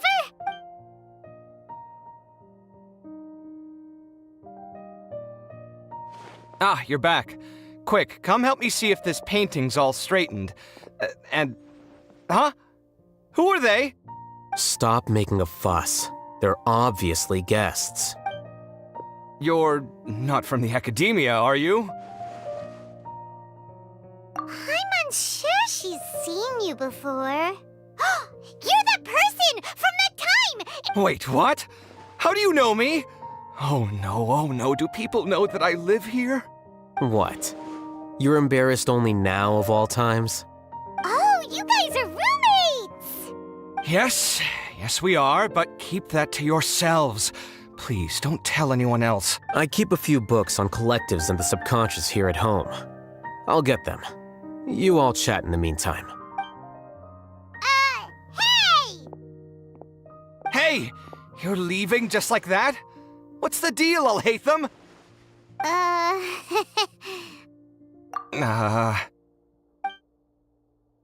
Sorry, I know we've only just met, but I have to ask. Are you, you wouldn't happen to be actors that Alhaitham hired to pretend to be his friends, would you? What? Guess not. I've never seen him invite friends home before, so please excuse my surprise. You guys get it, right? You know, with his temperament and stuff. But aren't you friends with him? I wouldn't say friends exactly. Okay, well, we used to be, but we're not anymore. Huh? Don't worry about it. My name is Kaveh. I'm sorry to have met you under these circumstances. Anyway, please don't say anything about me living here. You seem like you got a lot going on. So maybe Sumeru will make Paimon shut up. Are you serious? How could you? Of course. You're Alhaitham's friends. What? That was a normal response. You exposed your own weakness. Still, why do you have to treat me like he does? Judging by the deafening din coming from the living room, you all must be getting along quite well. Entertain your own friends, why don't you? I'll leave the books here.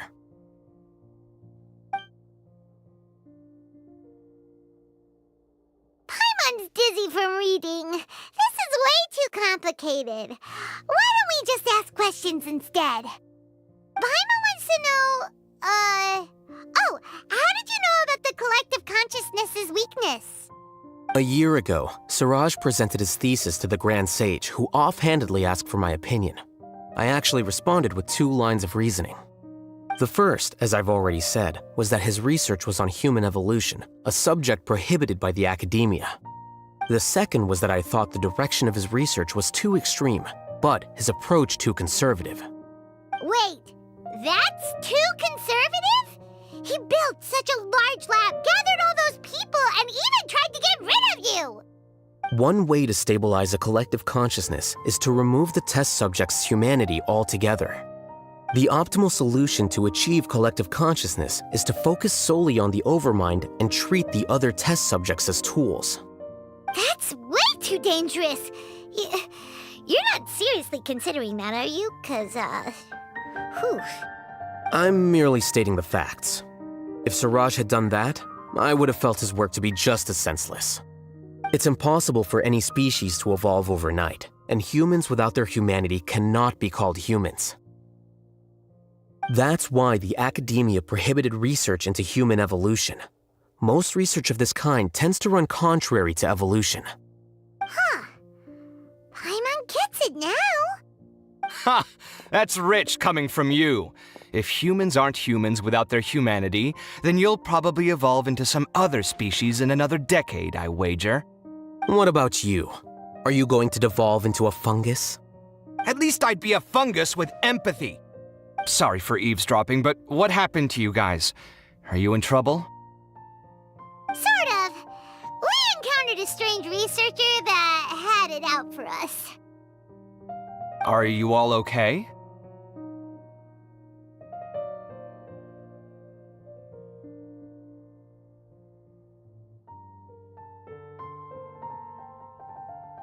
Huh. So that's how things went. Such is life. If only he'd known, Alhaitham could have stayed indoors today, and the whole thing could have been avoided, right? Plus, he could have helped me with the housework for once. See those books? They've been sitting there waiting for someone to sort through them for an age. If you're not gonna read them, tidy them away. They don't belong there.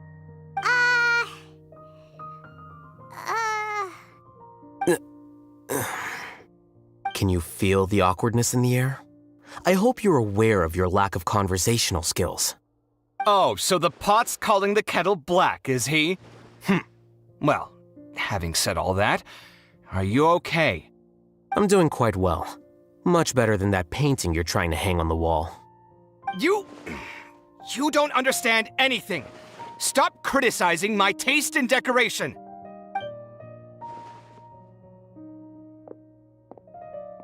Paimon can't tell which of them is more problematic. Let's just get this over with and leave. You whisper very loudly. Oh, yeah, Paimon's been told that. Do you have any more questions? Let Paimon think. Oh, by the way, the other researchers apologized to you. They hope that you can forgive them. I bear them no ill will. More accurately, I don't really care about what they think of me. To some extent, they were also fooled by Suraj. The Matra will take this into account at their trials. Ilias also said that he wanted to tell us the truth at Gandharvaville, but he didn't have the courage. He apologized to you, too. It doesn't matter. I never considered asking him to come forward with the truth. Judging from his experiences, he's more courageous than the average person. There's no need to lay even more criticism on him. Criticizing the brave only shows how weak you yourself are. I'm going for dinner in 10 minutes, so I'll field one last question. Paimon doesn't have any more questions. How about you? Oh, yeah, that's a good question.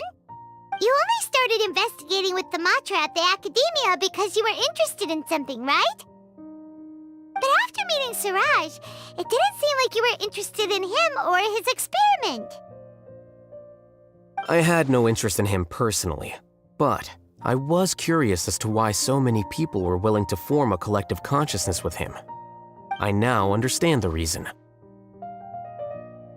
Correct. The fall of the sages and the shutdown of the Akasha terminals deeply affected the academia. The fact that Suraj's project attracted so much interest despite not being approved speaks to the lack of research projects as of late. As the acting Grand Sage, I'll have to figure something out. In addition, what happened to Ilias is worth our attention. Reporting academic fraud was the right thing to do. He didn't deserve the outcome that he had received. Paimon understands now. Oh, you're pretty serious when it comes to work, huh? I think minimum viable seriousness is a more apt description. I'll do my best to take care of this mess until my resignation is approved. Wait, your resignation? Yes. I've already submitted my resignation to the Academia. Soon, I'll resign as the acting Grand Sage and go back to being its scribe. I don't think Suraj knew about that. If he had waited just a few more days before acting, I would have already resigned. What he'd do then wouldn't have been any concern of mine. However, even without my input, his unstable model would have collapsed for some other reason, so it makes no difference. But why do you want to resign? I'm not suited to be a sage, nor do I want to be one. The official process to select the new sages is already underway, but this process is long and takes far too much time. If I serve as acting Grand Sage for too long, the position might become permanent. That would be troublesome. This job isn't something I want to spend the rest of my life doing.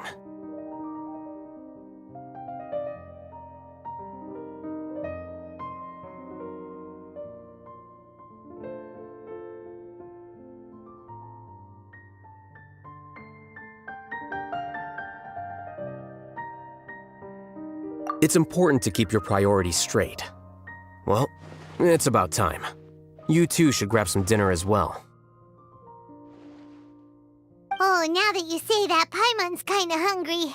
See ya! We're gonna grab some yummies!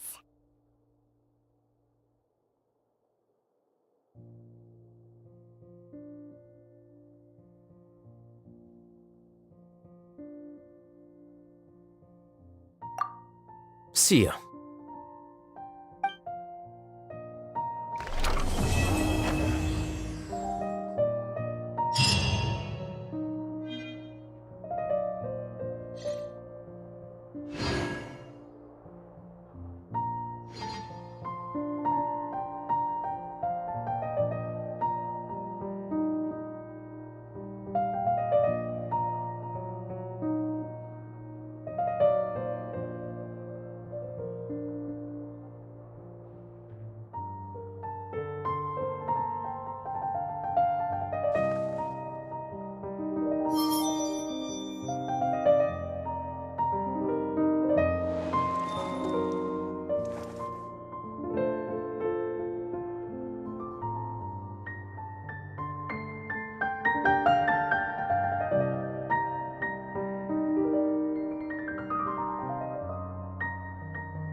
Wherever in this world I roam, I carry memories of my home.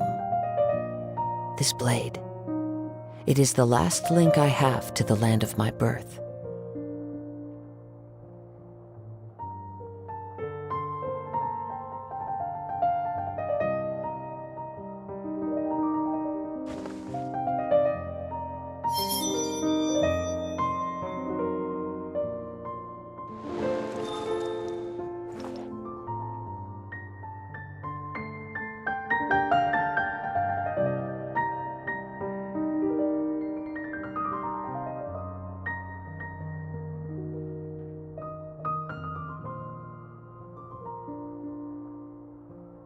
This scenery is wonderful.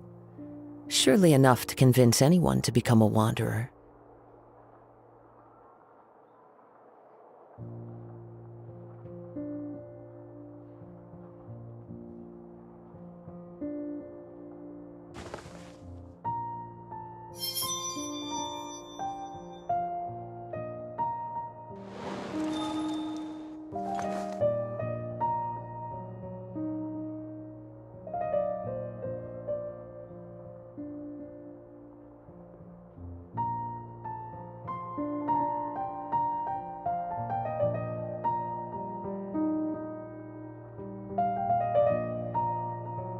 There are leaves around, and I know just the tune to accompany them, if you wish to hear it.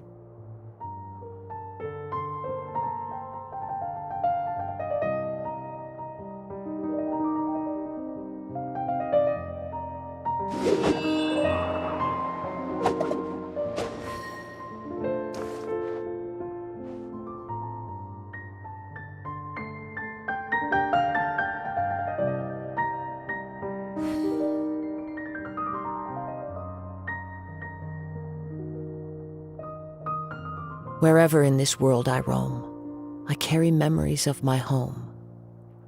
This blade, it is the last link I have to the land of my birth.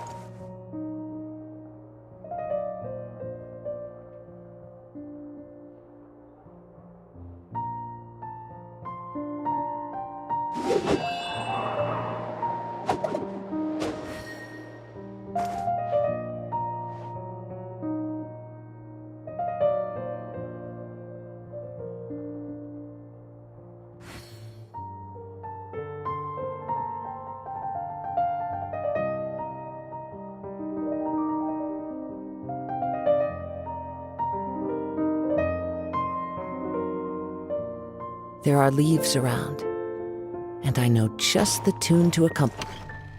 The name Siraj doesn't ring a bell.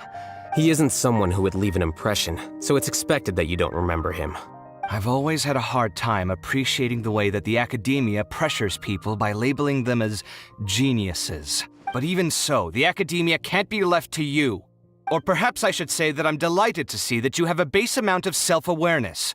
If the people in the academia haven't gone mad, they'd know that I'm much more suited to be a sage than you. And I suppose they'd let everyone know that your career as a sage will be as shaky as that painting. Again, that's mighty rich coming from someone about to resign. In a few days, you'll be managing files again. You'll be back at rock bottom. But my salary will likely stay the same. Wait, what? How come? Why do you get special treatment? At least I don't have to be an architectural designer who works himself to death just to get a smile from his client. You... I took time out of my day to clean the living room for you, and this is the thanks I get for it? I'd have been better off catching up on my work. I still have designs to finish. Make sure to pay back the rent you owe me. I'm going to buy some furniture with that, Mora. What? Are you trying to annoy me to death? The decorations you buy keep getting uglier and uglier. What's the point of having a boring wood carving in your house? You'll have to blame that on my financial freedom. Fine. Go ahead and hide behind your financial success if you want. But if we forget Mora for a second, do you have anything of true value to boast about? I think I'd have too many choices, to be honest. You, on the other hand, can you think of any redeeming features at all? Artistry, for sure. You don't know the first thing about interior design. Don't go off buying random furniture unless you take me with you. So I'll have to bring you along and then buy you drinks? Of course. But why would I do that? It would just be another form of a loan, and you'd have to pay— Can't you just be nice and not ask for the Mora back? Pretending that you're not in debt is as ridiculous as pretending you're not living in someone else's home. Speaking of which, your friends won't say anything, right? Tell them to keep all this a secret. There's no need to hide it so carefully. I think the truth's already out. You're such a lightweight that a few drinks at the tavern had you spilling all your beans. What? No, it can't be.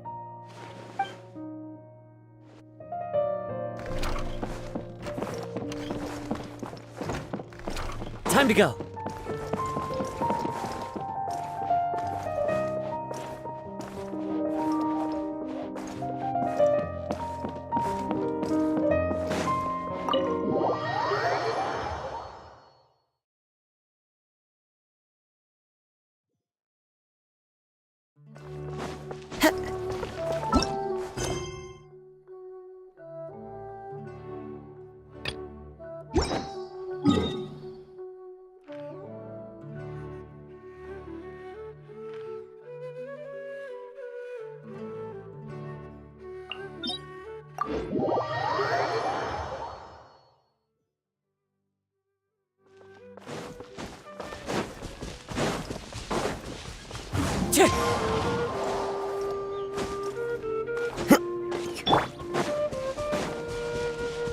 We're way behind schedule. Clouds high. The birds call. One with nature. Access denied. There is no escape.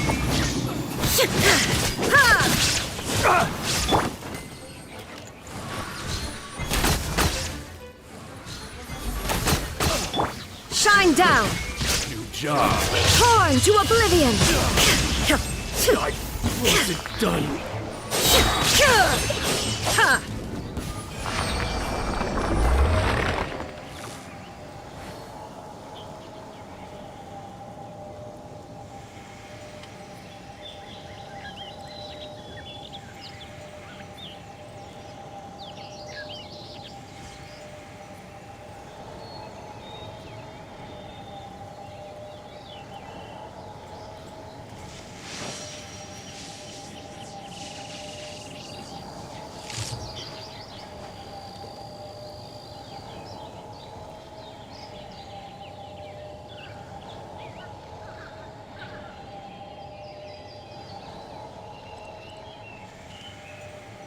Inactivity serves no purpose whatsoever.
Wind Strider.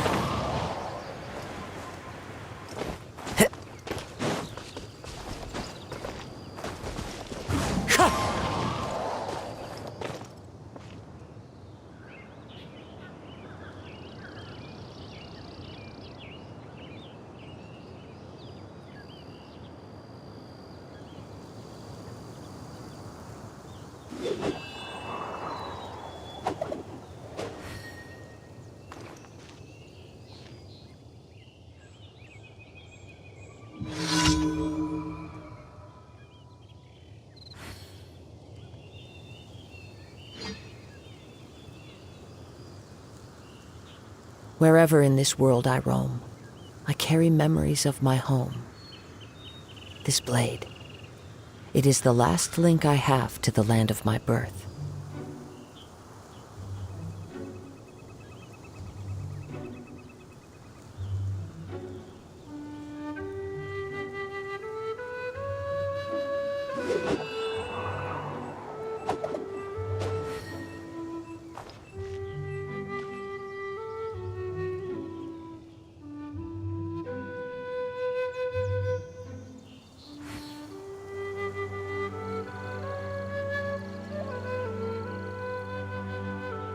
There are leaves around, and I know just the tune to accompany them, if you wish to hear it.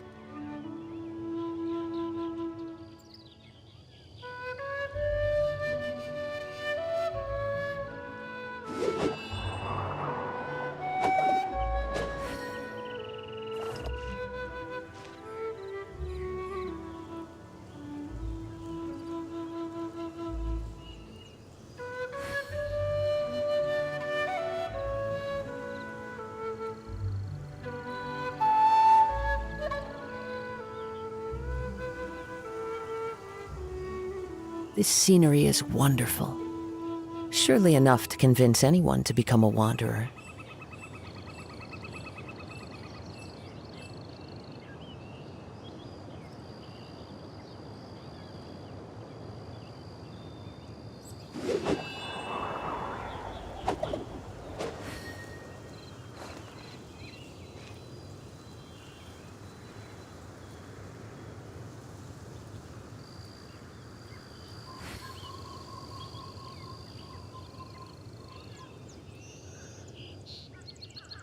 Wherever in this world I roam, I carry memories of my home. This blade, it is the last link I have to the land of my birth.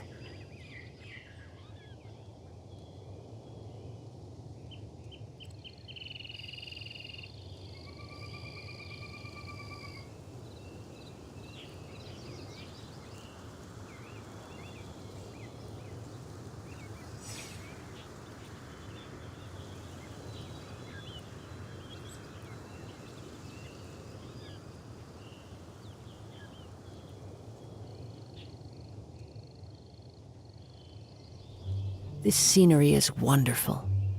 Surely enough to convince anyone to become a wanderer.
Wherever in this world I roam, I carry memories of my home. This blade, it is the last link I have to the land of my birth.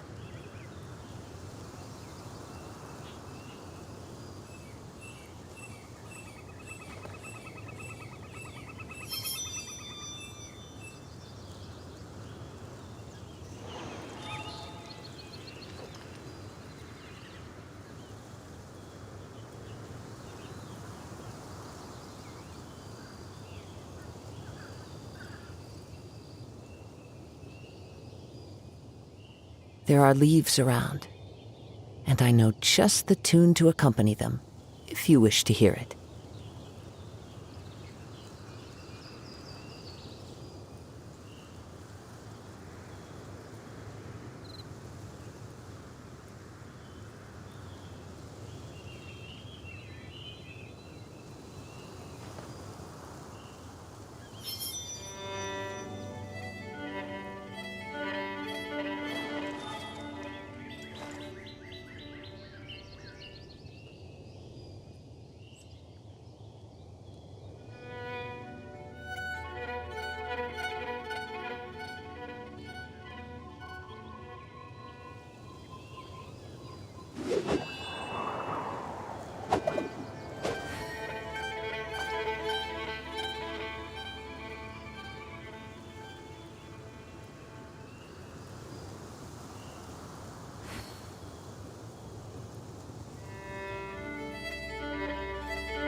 Wherever in this world I roam, I carry memories of my home. This blade, it is the last link I have to the land of my birth.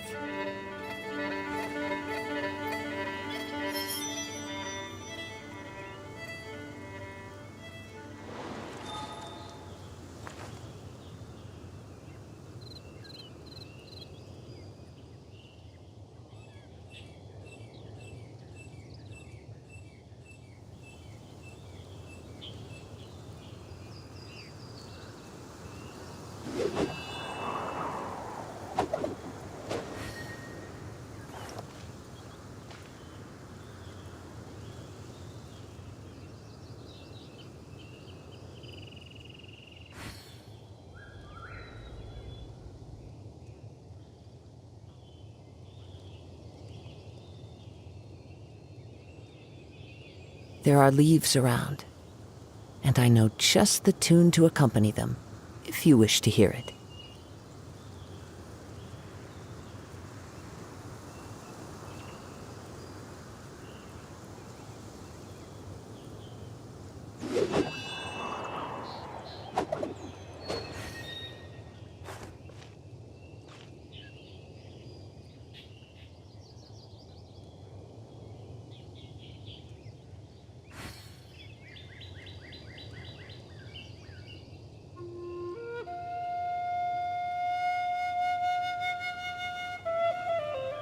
Wherever in this world I roam, I carry memories of my home.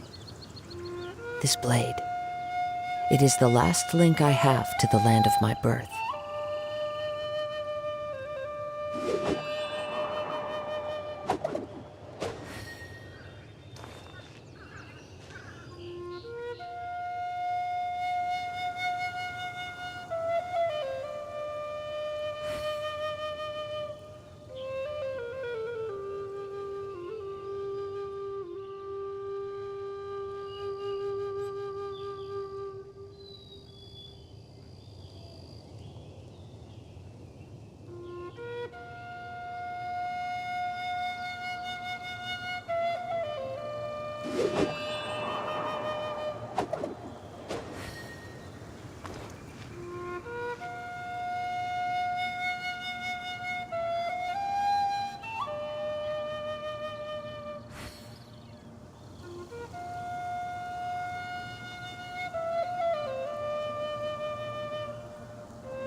This scenery is wonderful. Surely enough to convince anyone to become a wanderer.